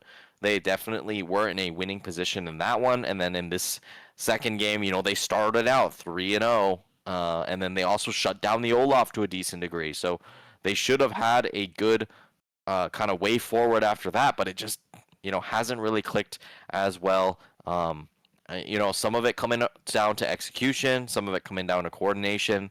But it doesn't feel like Monkey Night City are like that far above them. It's just like once they get a lead, they kind of know, okay, we can push the advantage here, here, and here without making too many big mistakes. And there hasn't really been any huge mistakes from the Monkeys at all. So I think TPO just, they really got to seal up the cracks and maybe get a little more coordinated on what fights they actually want versus or just get on the same page as far as what fights they actually want. Because it feels like sometimes some people are engaging, sometimes some people are disengaging. Just more streamlined communication. Okay, this is what we're going to do. This is what we want in this fight. And who's our target? And what are we trying to avoid situation-wise? But, that is a lot of the stuff that you kind of have to build up over time. So it's going to be hard to bring it in game 3 now. But if they, this is their one chance at playoffs for this split. So they're really going to have to make it show. If they get to the reverse sweep position, I think maybe they could take it at that point. But right now it's looking all the way towards the Monkey Night City to take it here. Yeah, I mean, this is not a double elimination bracket. This is win or go home. And so do or time situation for TPO. Let's see if they could clutch it up here as we're going to head over to the draft shortly. But I think, I agree with a lot of the points you make and, some of it's execution, but I feel like the team draft has been more favorable for Monkey Night City as well. First one, definitely just more so on the late game scaling side of things. But the last one, like you said, like the recon felt a little bit out of place. We've seen great stuff from Ping Pogwin's Blitzcrank, but it just didn't really seem like the team meshed, the composition meshed together very, very well, right? The Mordekaiser, going for just kind of like a single pick rocket belt pick off build. Oh God! Just don't unfortunately, just didn't get. It didn't really get what it was looking for, unfortunately, there too. I think we did have the counter pick though on the side from Monkey Night City, so maybe didn't expect the Olaf to be picked up there, but we'll see. I mean, I guess there's a small chance that that TPO might even pick red side there too, just to avoid that counter pick, because it seems like whenever Weez gets what he wants, things go the way that he wants it to. So, but there's some hope here for TPO. Let's see if they can start this reverse sweep with a game win, with their first win here in game number 3. But we're going to get the draft underway. For those joining in for the first time too, this is Fearless Draft. So everything picked in the first 2 games is banned. That's 20 champions.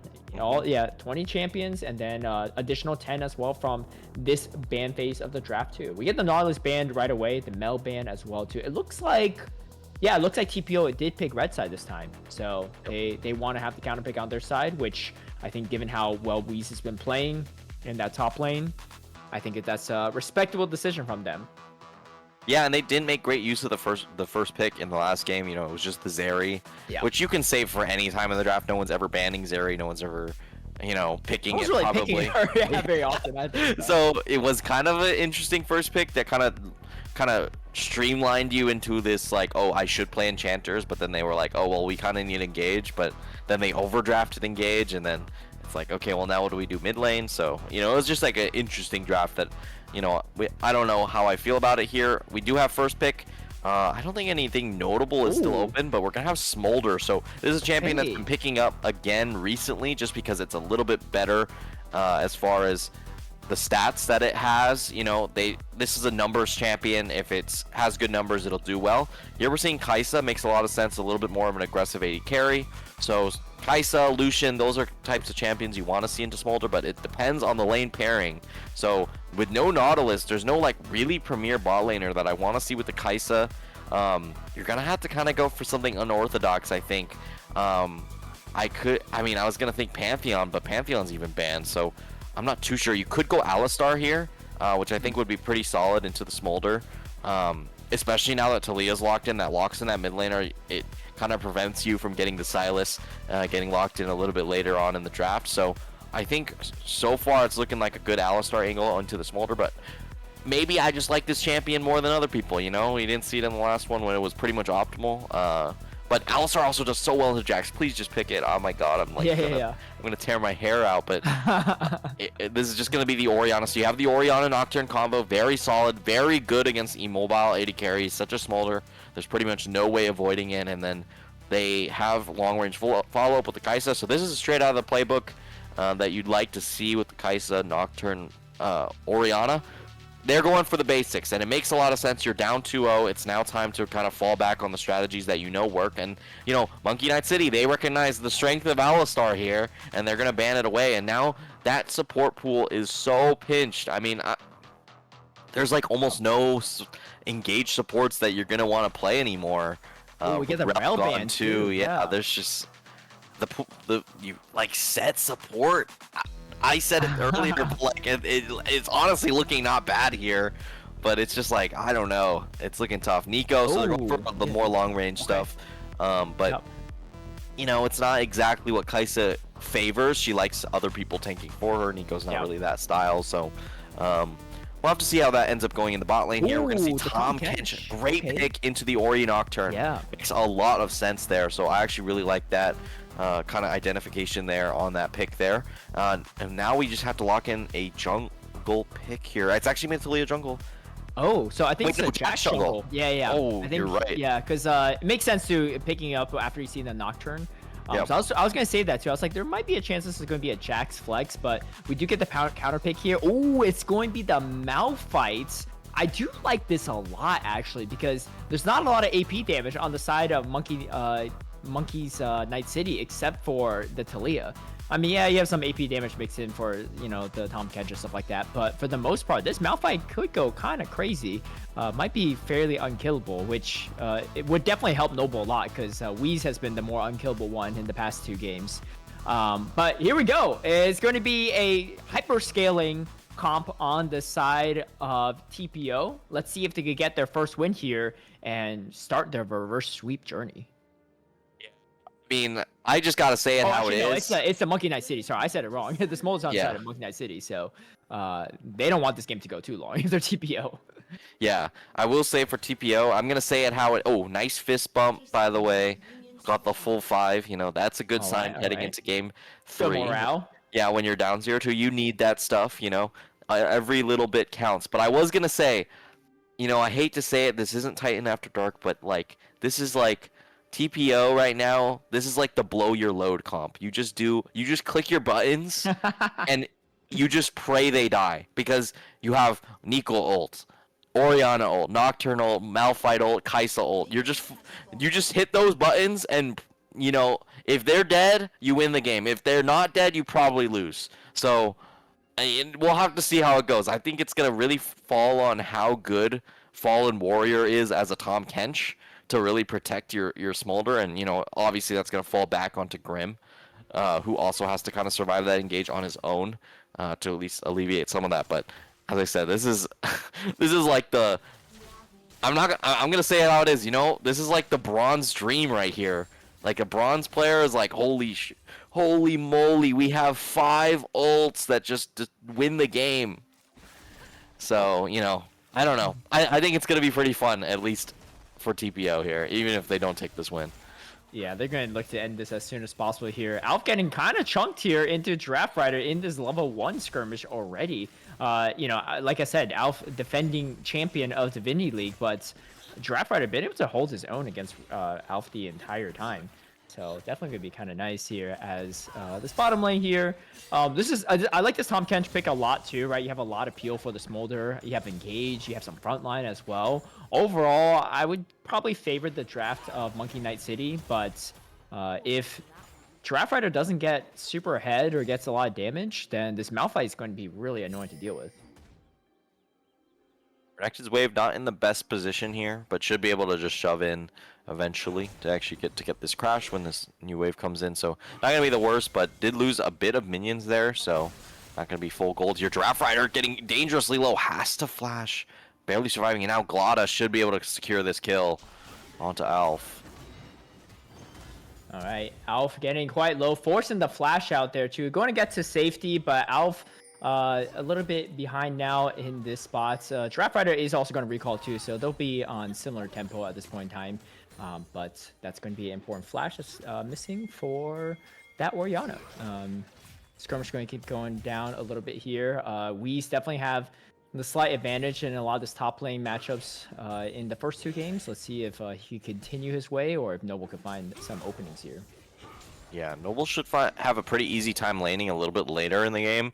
You know, Renekton famous for being the champion that falls off as the game progresses. So, I mean, I like what the draft that Monkey Knight City has kind of picked for themselves. They have a strong mid and top laner with a scaling jungler and a scaling bot laner. So they actually have a pretty good prio in the top side, despite, you know, how weak the jungler is usually for Jax. It's a lot of, oh, I'm waiting for my Trinity to be done, or I'm waiting for my, what is it? What's that item? Shojin as well. I'm not sure if he's gonna go Shojin. It might be the Divine Stutter in this particular game, but definitely some good options here as far as the build's concerned. Yeah, that's right.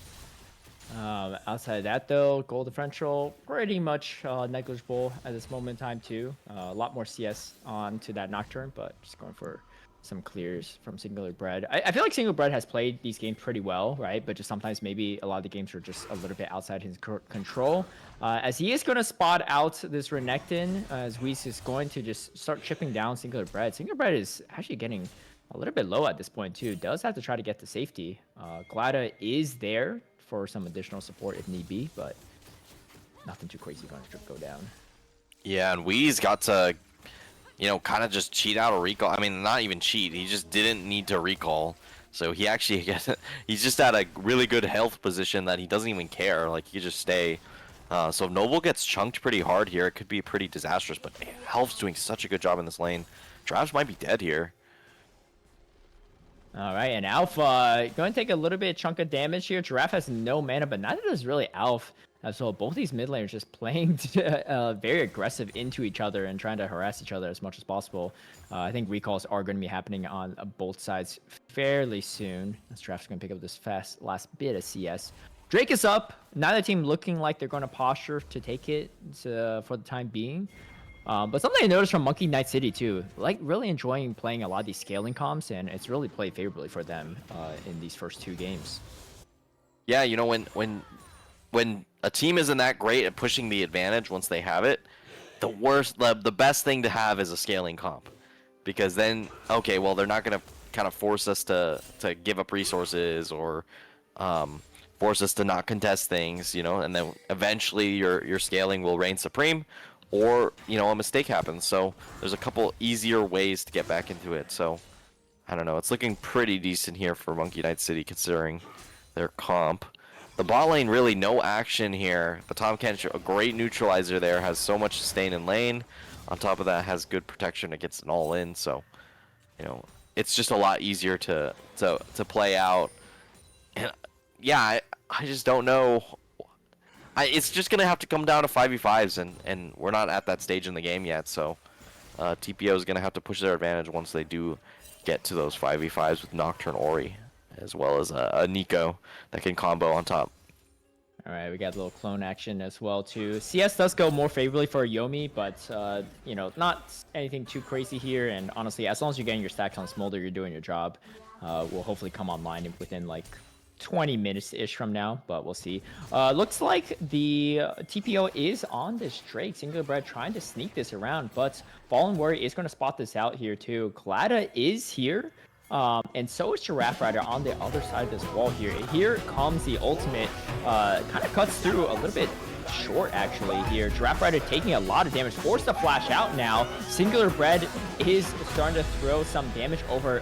Ultimates are not up on most of these champs outside the mid lane champs here, as Singular Bread is going to try to finish this off as much as possible. Takes a chew from the Smolder, but is going to be able to get out safely. So first Drake does go over to the side of TPO. Neither team really want to fully commit. All health bars are quite low, as top laners are going to continue skirmishing here, but Noble is going to have a little bit better of a time into this Renekton than past matchups. Yeah, definitely. I mean, I do think Mordekaiser does fine into Olaf, despite what we saw in the last game. Malphite, just at least you can just safe farm. You don't really have to deal with it. I think that's kind of the role they decided here for Noble, which makes sense. You just stabilize the lane, make sure you don't give over a bunch of turret plates. So you know, I don't want to see Noble be TPing for things that he doesn't have to. You know, I think really just lock on Wheeze, make sure he doesn't get out of control, because Renekton could be pretty scary for stuff like Kai'Sa, stuff like Ori. Even Nocturne doesn't really like fighting a Renekton either, so it's pretty crucial that the Renekton doesn't come out to an early lead. Yeah, definitely. CS though, again, favoring Wheeze quite a bit. Singular Bread looking for a potential gank here. Does do a quick scan to know that there is no vision here. Oh, here comes Unstoppable Force and the Paranoid instant 2 combo there to take out Wheeze for that first blood. I feel like Wheeze has definitely been on the receiving end of a lot of that pressure from TPO on the top side, but it's worked out quite okay. Flash forward, actually very aggressive from Singular Bread. Glada has a flash out as well here. We get the smite down to slow down Glada, but is able to hop over the wall. Great use of the blast cone to get to safety, but things are looking pretty good for TPO to start things off. They're going to grab this set of grubs as well. They did give up one though to Monkey Knight City, so they're not going to get the full 3 grubs, but still solid for the side of TPO. Picking up that first kill as well is going to help even things out a bit. Yeah, that was the let me click my R button and kill you moment right there. So Wee's not able to flash react in time, but I think even if you flash there, you're probably dead nonetheless. So maybe even wise not to. Maybe he gets the steal here. Oh, that is so bad. Oh, that is so bad. I mean, you used this. Did he have smite? He used it in the fight against the Jax, and my guess is probably wasn't back up yet. Yeah, and it just came back up. That is so unfortunate. Yeah, so Wheeze, you know, doing Wheeze things, really putting on a show this entire series. But doesn't matter if he gets first blood, he's still not going to let anything like that discourage him. As we see bot lane just doing what they can to farm up and grab some of those stacks. But yeah, I mean, overall, still pretty even game. That does put a bit of a wrench in their planned feats of war here, since that was pretty much going to be 2 stacks, 2 of the harder stacks, which is the actual you know, feats of monster slaying. Getting the first 2 combined is pretty difficult, so they were about to, but it's kind of ripped out of their hands, and now they're gonna have to work a lot harder to get that benefit. Since I think the feats of war ended up going to them in the first game, right? I'm trying to think. Maybe no, I think it went to Monkeys actually both times, some way or another, and it really comes down to that first turret going towards Monkeys both games. I mean, I don't think, has TPO killed a turret this series? I feel like they haven't. I think they killed one mid lane turret the first game, if I recall, when they were going for the Baron play or an Otacon play. But last game definitely wasn't the case. So yeah. But yeah, map control has been heavily in favor of Monkey's Night City for this entire series so far. So we'll see. I mean, again, they're the slight underdogs, but we expected this to be a pretty close series between both teams either way. Yeah, and you know, it's been close, but it just seems like Monkey Knight City just slightly a cut above, you know? And like, you know, being favorites record-wise is one thing. Oh, hold that thought. Ooh, Flash away from Trying to Alf. go for the engage here. We get the Pop Blossom catching both the Jax and the Talia. A kill goes over to the side of Alf. Fantastic engage from Pink Penguin.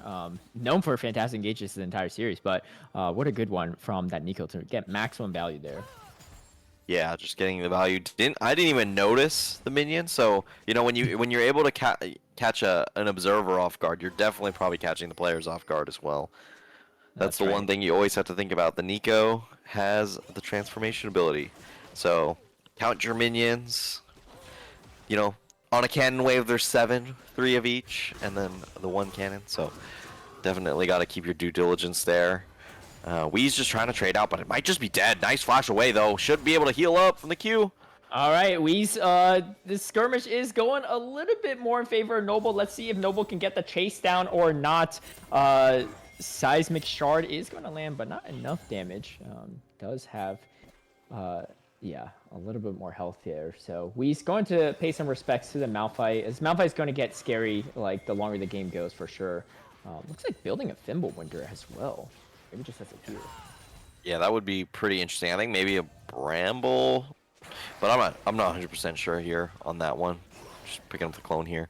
But having the Black Cleaver is a pretty crucial spike here for the Renekton, so Noble has to be a bit careful until a little bit later in the game when it kind of neutralizes out, but that Cleaver definitely could do a lot of work here. The drag is coming up now, so they have a good opportunity to take it, considering they already have the position here. Orianna looking for a potential engage, but Nocturne not here in the area just yet, so not going to get too much value, so they're just going to go clear out this mid wave first since they don't see Alpha on the map currently, and that should give them nice pressure. But the bot lane of Monkeys are actually recalling here, so that's a lot of the manpower that you need. Okay, they cancel it, so it's not going to be that bad, but I'm not sure if they still want to actually go for the fight here on the contest on the Drake. There's a lot of pings going on Singular Bread. They want to get this Nocturne Ori combo online here. Right. First item is completed on this Renekton. So I'm going to make this skirmish a little bit better here. Some of that armor penetration for that beefy Malphite. But yeah, overall though, game state pretty even. Slight gold advantage over the side of TPO here, as second Drake is coming up. Glada is going to get a little bit of vision for this, as Singular Bread is still hanging in the area.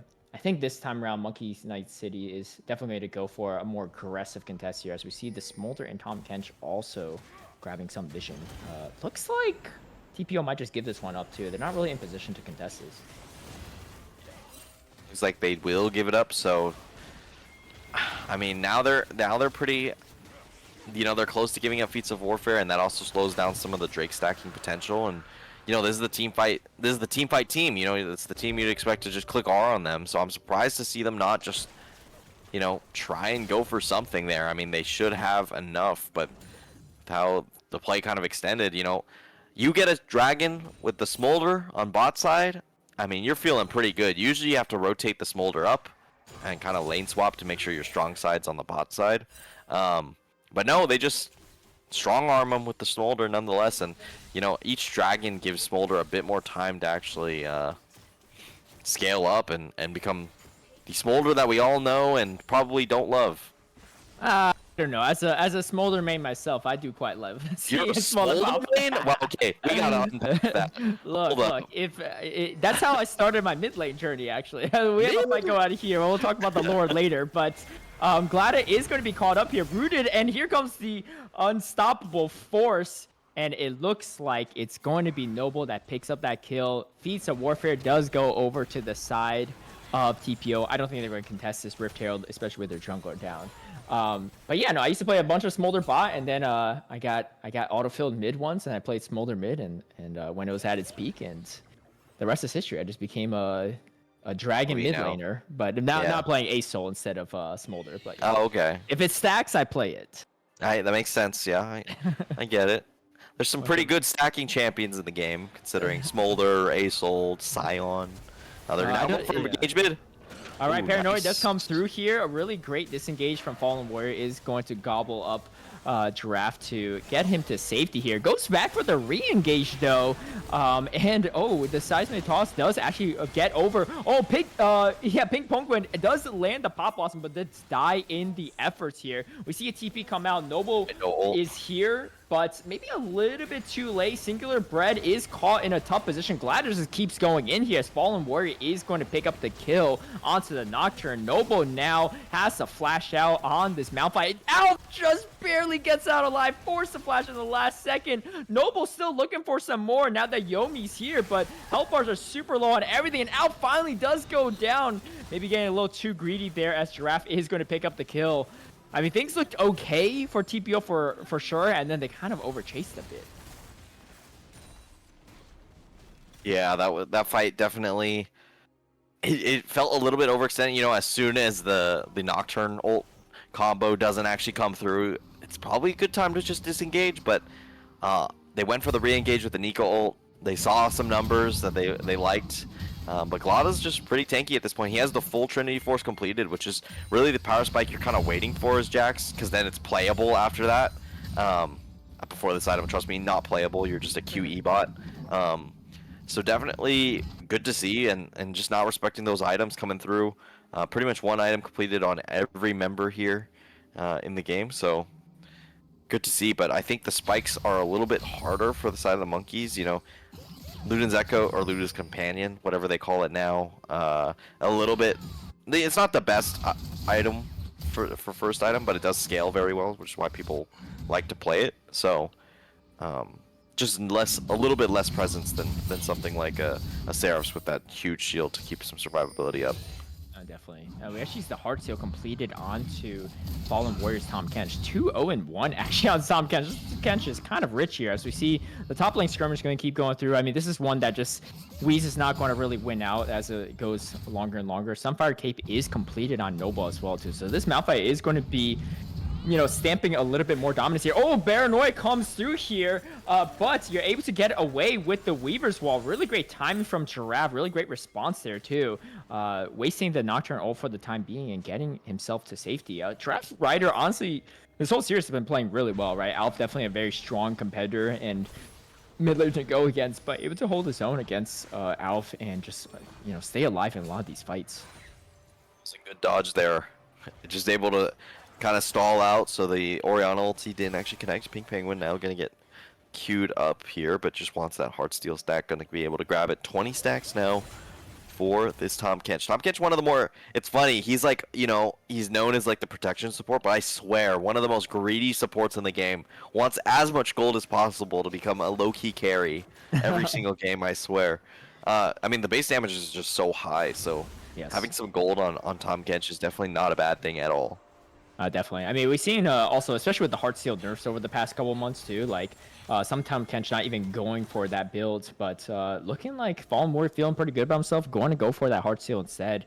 And I mean, especially if you're playing for the long game with Smolder, if you get more and more health stacked onto your Tahm Kench, that also is going to help quite a bit here. As we see, the Cloud Drake is going to be spawning up here, going to be another Cloud Soul for game number 3. There is vision here, but it is not going to be contested from the side of TPO. So another objective going over to the side of Monkey Knight City, and that's actually going to grab them the feats. No, not quite, I think. I think they need one more for the feats of strength. But they are one monster slaying objective away. Yeah, very close here. Wait, I feel like they should. They have grubs, the drag. I guess they don't, no. Oh. Visual bug. They only got one grub. All right. Yeah. So yeah, we'll see how that goes. But Smolder stacking up a bit too. If we have a chance, we'll love to see an update on the Smolder stacking, if possible, here. Around this time, I think already over that 125 mark. So that's going to be pretty good for the Smolder here. It makes, you know, once you hit those power spikes, it gets easier and easier to stack, right? The sooner you get the 125, the sooner you get the 225, and able to stay alive, which is the most important thing, right? Smolder not known for its early game, but as long as you stay alive here, could play favorably for the late game here. Yeah, the root's gonna come through, but the W still goes across, so not going to have to deal with too much damage going onto your Tahm Kench here. And yeah, I mean, they get the drag for free, which is pretty solid. And then they do have to...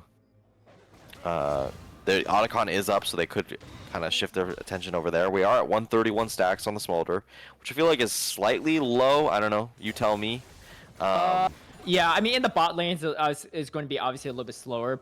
Maybe not ideal. Not going to hit that 25-minute spike, but should definitely have it before that 30-minute mark. And you know, as long as you stay alive too, and your team's not really that behind, then you're in a good spot. And the gold advantage is on the side of Monkey's Night City, so they're hanging in there pretty well. And their late game insurance is alive and well as well on Grim.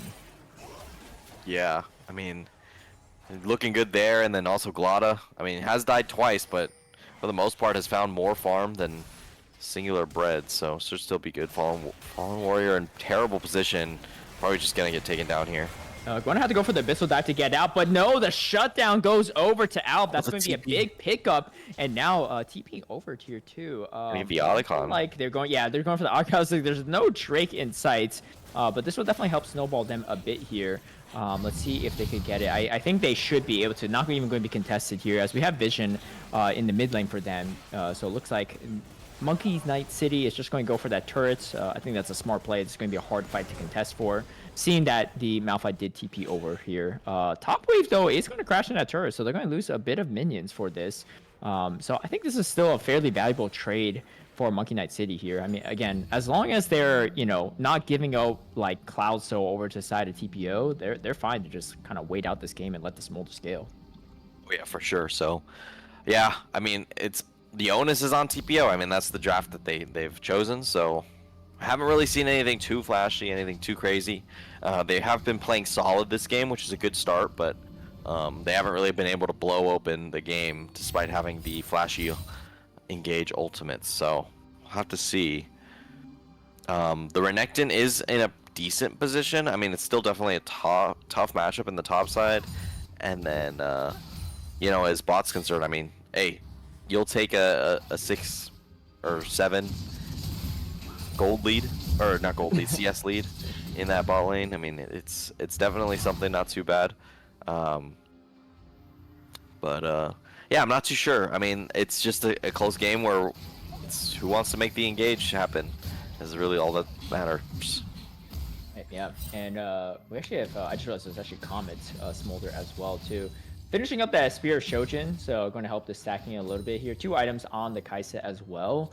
But, I mean, I feel like this game is a ticking time bomb for TPO. If they don't make something happen here, this Smolder just getting stacks for free, right? You have, you know, you killed the Jax, you killed the Tahm Kench, you killed the Renekton, but, like, the carries are still alive and well. Draft about to finish this Leandry soon, too, so this Malphite's not going to be able to hang in a lot of these fights as easily with that damage item being built for the side of this Taliyah.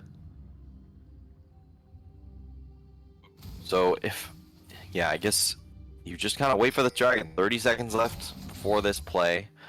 They don't really have the vision to capacitate like a full Orianna Nocturne combo. So Noble Baroque's gonna put up a control ward here, but there is no support in the area to be able to push that through. Nico somewhere is a minion. I don't know where, but somewhere is a minion. I think in that mid lane wave. Yeah, I think that's so they have to be a little careful. Oh, right there, just reveals themselves. TP is coming through from the Orianna. All right, they do want to contest this Drake. Don't want to be on a Drake soul point here. But I think Monkey Knight City, even though the Smolder's not fully stacked, does not mind taking this fight. They're feeling pretty strong, right? They have the gold advantage, a slight gold advantage, but Alpha already chunked down to half health. That's going to be huge for the side of Monkey Knight City here. And let's see if they're going to go for it in this engage or not. You definitely have to spread out for this potential unstoppable force. Smolder's actually a little bit behind here, just picking up some CS. I think not going to be punished for it here. Oh, here comes the unstoppable force and the Paranoia. I don't think the unstoppable force hit anything. The Pop Blossom comes out as well as Glada is going to be the first to go down, but the health bars are so red for the side of TPO. We get a double kill for Wheeze. Wheeze goes down as well, though. And here comes Draft Rider, and they're just going to continue the killing sprees here as double kill going over to Giraffe Rider. A bloodbath. Yomi trying to do whatever he can against Grim. It's going to be an ace, but a 4 for 5. And it's a triple kill for Yomi's Kaisa. Just a lone Tom Kench left remaining. 8-8 here is the score so far. And hard to say who really won out that one. Obviously, Tom Kench does survive in that one, but a triple kill going over to Kaisa is going to be pretty valuable for that goal differential. Yeah, definitely able to kind of even it up just a little bit here, but this was such a flubbed engage. The ball is currently on Alf, and they're going to go for a big engage here after Smolder clears this wave. And try and find something, but the ball delivery system that you'd expect, the guaranteed one with the Nocturne, somehow, some way goes wrong here. So I'm watching. The ult the ball snaps back. He doesn't click R in time. The dash actually finishes, so doesn't find the combo. Still finds a decent amount here, but there's just not enough in their pockets. And you know, that was Fallen Warrior playing defense on Wheeze there, and then they don't expect the Renekton to come out full HP and just start smacking them. Does get bursted down here by Yomi. So Yomi does a great job here of cleaning up the fight, making sure they actually do find the pressure. I'm not sure why. Giraffe Rider actually goes for Alf there. Feels a little bit targeted, to be honest, but then they are able to eventually take down Yomi as well, but does find the good damage on Smolder. This is kind of the problem with this matchup. If Kaisa just starts autoing the Smolder, it's going to get a little bit more difficult to play out. But we have another fight in the picture-in-picture. We got to go back. All right, they're fighting back over for this Drake yet again. The Jax does go over. Singular Bread is caught out. Fallen Warrior does go down to Yomi here, but it's going to be a double kill for Wheeze. Noble actually gets taken out from Grim as well, but Yomi, it goes down too. This fight way more in favor of Monkey Knight City here. 4 for 5, or 1 for 5 here, going over, just losing their lone support, but a fantastic engage from them to kick us off. I'm sure we're going to get a replay on how this all started, but things are looking kind of grim now for TPO. Losing that does put... things does... it is going to be Soul Point now onto the side of Monkey Knight City. So let's see how this kicks off here. So Fallen Warrior just, you know, Giga Chad, Tom Kench, what gets to walk up, doesn't really care too much, is actually doing some decent damage here. Ball delivery system does come through, nice engage, but an immediate gobble up, but does actually spit him out into the Nico Pop Blossom, so it's not actually completely optimal, but a lot of the damage there is just not there since there's this giant Renekton Jax wall that Yomi can't really walk into to kind of play around. I'm surprised to not just see the Killer Instinct across the fight to just make sure you get onto the carries that matter, and I think that really cost them, but instead goes for the play at the very end, and that really is just going to be the end of it for that fight, and that's going to give the Smolder even more time to scale, even more time to put himself on top. 5k gold up now. I mean, you know, the comp that pushes buttons better is not pushing buttons better right now, so I'm a little bit scared for their future. Considering they are, you know, this is game 3, they're down 0-2 in the playoffs. If they don't win this one, they're out of the tournament. So, I mean, it's just tough. I think they should have found more dominant fights, but here they go again. Here goes the Paranoia. The Devour is going to come through though, and you avoid getting the Smolder in a tough position. And it looks like the Tom Kench does go down though, and actually Smolder gets shut down as well. Kill and go over to Noble. That's going to be 2 big pickoffs there. Going to slow the stacking a bit and also just open up this potential team fight for this Baron. Let's see if TPO goes for it or not too. They need something. Like I said, the longer this game drags on for, the worse it is for them. So they have the 5 to 3 man advantage. Let's see if they're going to be able to get it or not. Alpha is going to TP over for this fight here. Wheeze, though, very, very strong on this Renekton. And Giraffe just dishing out a lot of damage slowly into the side of TPO. Let's see if they're going to get it or not. Wheeze already at half health at this point in time, too. Oh, and in comes the Killer Instinct. Yomi getting stunned up a little bit there, but is A-okay right now. Wheeze goes down, gets the shutdown over to Yomi as well. Giraffe Rider goes down as well. Oh, Gladden, though, go for some hero plays. Only takes 1. Does bring the health bars pretty low, but just not going to be enough. Let's see if you're going to contest with Grim and Tom Kench's combo or not. I mean, it's just 2 of them. And unless the Smolder Array has that 225, it's probably closing in around that time. But no, the Baron is going to be taken down before that's able to happen.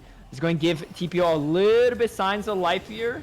I don't think Noble's going to be in any trouble with just a lone support Tom Kench here. But yeah, great pickoffs in that mid lane. And 219 stacks. So a little bit on the slower end. But honestly, once you get that 225, things will start looking a lot better for the side of Monkey Knight City, and they're still the gold differential is actually pretty much even at this point in time too, so they're not in a bad spot. One more stack though, and Mini Elder Drake is online. I just think they, that was a little bit of an overextension. Grim didn't expect, didn't really check the distance on that shockwave, so it was actually could have been a lot better for them if Grim just doesn't get clipped by that, and I think that really blew the game open. So finally we have a play that kind of pushes the TPO agenda forward. So, we'll have to see if they can actually just close out from here. Smolder though, hitting that 225, it's here, it's him. Definitely gonna be a very scary prospect to be walking into Smolder, especially since you clump up so much in these team fights. So I'm curious to see if they're able to stay alive through all that damage. Yeah, I mean, I would say the team fight potential from TPO is much stronger, right? You got the Unstoppable Force, the Shockwave, the Paranoias, a lot of ways to engage into these fights. So you definitely have the space really well if you're Monkey Knight City. And honestly, Fallen Warrior doing a fantastic job at protecting his AD carry as much as possible. I think multiple times devouring that Smolder, but you really only get one of those, right? And after that, if they go back on you, just like in that last fight, your Tom Kench can't do too much for you at that point in time. You're gonna have to peel for yourself a bit. But we'll see though. Highly mobile TPO team into a very scary late game scaling Monkey Knight City team. Curious what will be the angle. They are currently looking towards the top side a little bit, but I think they're just gonna try and engage on Grim pretty much non-stop, which I think is the better way to go. But we have an engage here from Fallen Warrior. TP is going to come through from the Malphite. Oh, Fallen Warrior taking a slightly shorter route here. Doing take a little bit of damage in the process, but nothing too crazy here. These Kaisa Ws, though, are starting to hit pretty hard. A lot of items on this Kaisa now, too. 3.5, essentially. Almost about to finish off that Zhonya's as well. So this Kaisa in the right situation can just dive you and do a ton of damage, as the Hyper carry should. They're going to deny the Cloud Soul for now. And this game might also go the distance to 9 Drakes. We'll see how that goes. But for TPO's sake, that's not going to be ideal if it goes that long. Yeah. So they're definitely on a timer. Yes, Smolder just keeps stacking. He keeps stacking to get that execute range up, as well as some of that damage over time. So it's definitely not going to get easier, but having the Zhonya's definitely helps. Prevents a lot of the burst damage from the Jax in particular, who could really pump in a lot because of the Shojin that's now been acquired. So that's 3 items on the Jax. You're pretty much completely comfortable from now. TPO is going to triple their tower count for the series, so already off to a much better start in this one towards ending the game. So yeah, I'm not sure when Monkey's Nightclub really has to make a big stand here. I think they just wait for them to come to them, right? They just wait for TPO to come to them in these fights. But sometimes though, if you wait a little too long, they get the perfect engage. It also could be kind of disastrous. So there's a little give and pull here. I feel like Whis is buying a lot of space. Glenda as well, Glada as well too, right? Able to find a lot of space for the team. But between the Shockwave, the Unstoppable Force, the Paranoia, it's hard to play around, right? You don't want to group up too much, but it's very easy to get grouped up in these fights. Yep. I don't know. I think we're going to be at a bit of a lull here where people are just farming, but you never really know if someone just gets slightly out of position, which I think will happen in the mid lane if you walk past the kind of river line as one of the Smolder or Talia. You could really get hard engaged on, but so far so good. I mean, it's one of these games. It's one of these games. We're going the distance. This is what happens when you pick Smolder. They can collapse on Jax here potentially. Glado has to be a bit careful here. Might have to commit a ward or something to jump away. But no, they're not going to snap engage. They maybe could have just looked for it though. But they don't want to be risking things a little bit before Baron actually spawns. All right, we're getting a little clap in action here. Noble is level 18 at this point in time too. Almost full build as well. Oh, we get it. Oh, it's just the clone. Yeah. A lot of resources committed to the clone, but nothing too crazy here. Fallen Warrior though, getting chunked a ton. I mean, this is a Tom Kench, but not a not a top lane Tom Kench or anything like that. So not nearly as bulky as you would think. Also not getting a ton of value out of this Heartsteel, right? 36 minutes in, only 103 stacks on that Heartsteel. Maybe could have benefited more from like a Warmogs or a more another item, non-stacking item there too. But we'll see. The game is still potentially young here. Singular Bread going to get chipped away bits. Wee's going to get out to safety here, but it looks like the poke from the side of Noble is, or sorry, not the side of TPO is just much stronger here, right? Between the Void Seeker, the balls from the Oriana, even these seismic shards from this Malphite. It's just getting pretty annoying to deal with if you're side of Monkey Knight's City. Yeah, but we're getting some classic NA RAM currently. They're going to go and pivot over towards the Baron. They do have a nice line here, and they have a ton of Baron damage, so this could go down a lot quicker than they're expecting if they don't get vision on it soon. It's already down to about 10k, so they have some time. Glada, though, is going to spot it out, and now Singular Bread's pretty low. They're going to go for the engage.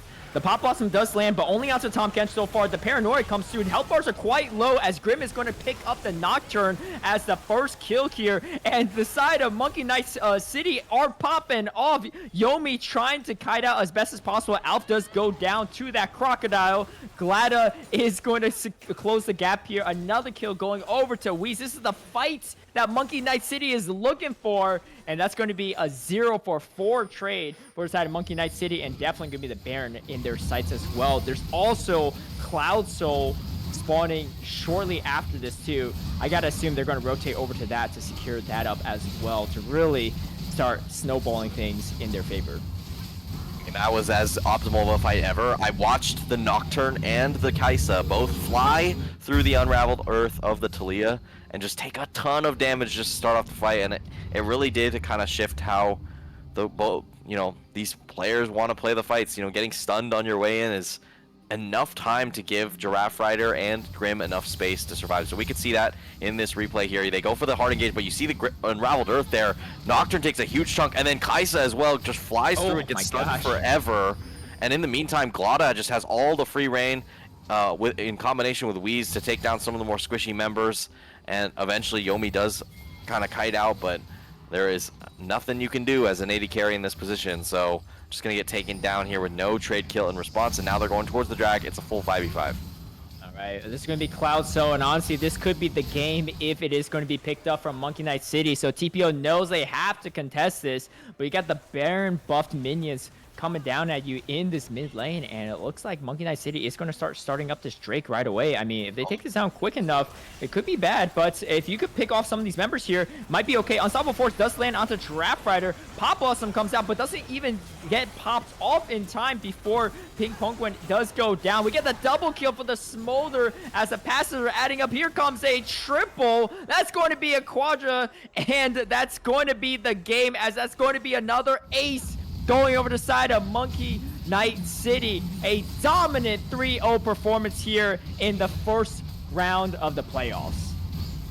They really put themselves ahead here. Big victory for Monkey Knight City. Very dominant. I mean, they had a little bit of stumble here in Game 3. Felt like the first time in all the series where they really hard stumbled, but they still were able to find the victories. They were able to get away from this super heavy stack CC composition that kind of really tries to blow you up. But it seems like when we came out of the replay, they were able to kite away from the first Paranoia that came through. There was no shockwave follow-up. There was no seismic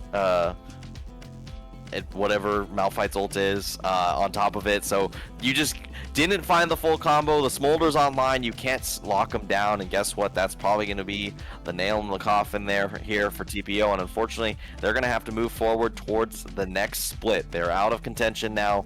But now the Monkeys Knight City. Will they fight one of their brethren? Who knows? It's definitely possible. It's definitely possible. So at the very least, they'll be able to make it. But this time, hey, we got some turret. We got some turret damage on the board here, and it's just the Oriana. Yeah, That is an image. It's better than that last game of 68 total turret damage. But yeah, what a fantastic performance. Top damage from Grim. Honestly, I feel like Whis was probably the MVP on the side of Monkeys Night City too, just buying so much space for the team in the first two games. And even though Renekton kind of getting counterpicked from that Malphite, still finding so much value in these team fights, just slicing and dicing through. And of course, Giraffe, right, with this, the Unravel Earth, doing a lot of utility for the team as well. It's just a fantastic team performance from the entire side of Monkeys Night City, and I'm excited to see them keep performing like this. I mean, if anyone's watching that's about to face them next, I'd be a little bit worried.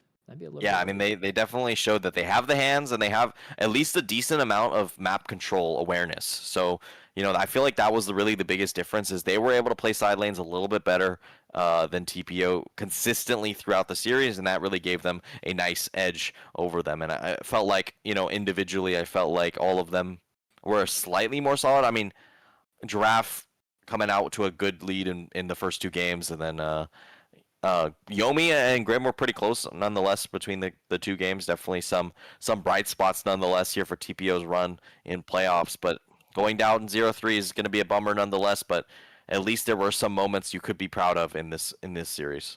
100%. Well, thanks. Shout out to everyone that tuned in for this first round. We have another broadcast on the other side of things too. So that one is on also going to be some Titan Esports on our second channel. So be sure to tune into that one. And of course, pick up the Titan Esports merch if you ever had the chance. They got some summer merch sales as well. So be on the lookout for that. But I think that's going to do it for us. Any final words, Golden God? No, buy the merch, support Titan Esports. They're doing great work, and of course, there will be coverage of some NACL stuff. So definitely tune in for that here at Titan Esports. So if you're more interested in some very competitive gaming, that's definitely where you can go and find it. So just like that, I mean, we were done with our first series here, and I'm curious to see who will end up on top. A quick 3-0 right there. Well, shout out again to our viewers, all the players that played in this series, and then, of course, on the behind the scenes, the broadcast from Sherigan and Loki on Observer. But that's going to do it for us. Week number 1 of the playoffs on the side of Divinity League. Say hello to our comrades on the second channel. But until then, peace out.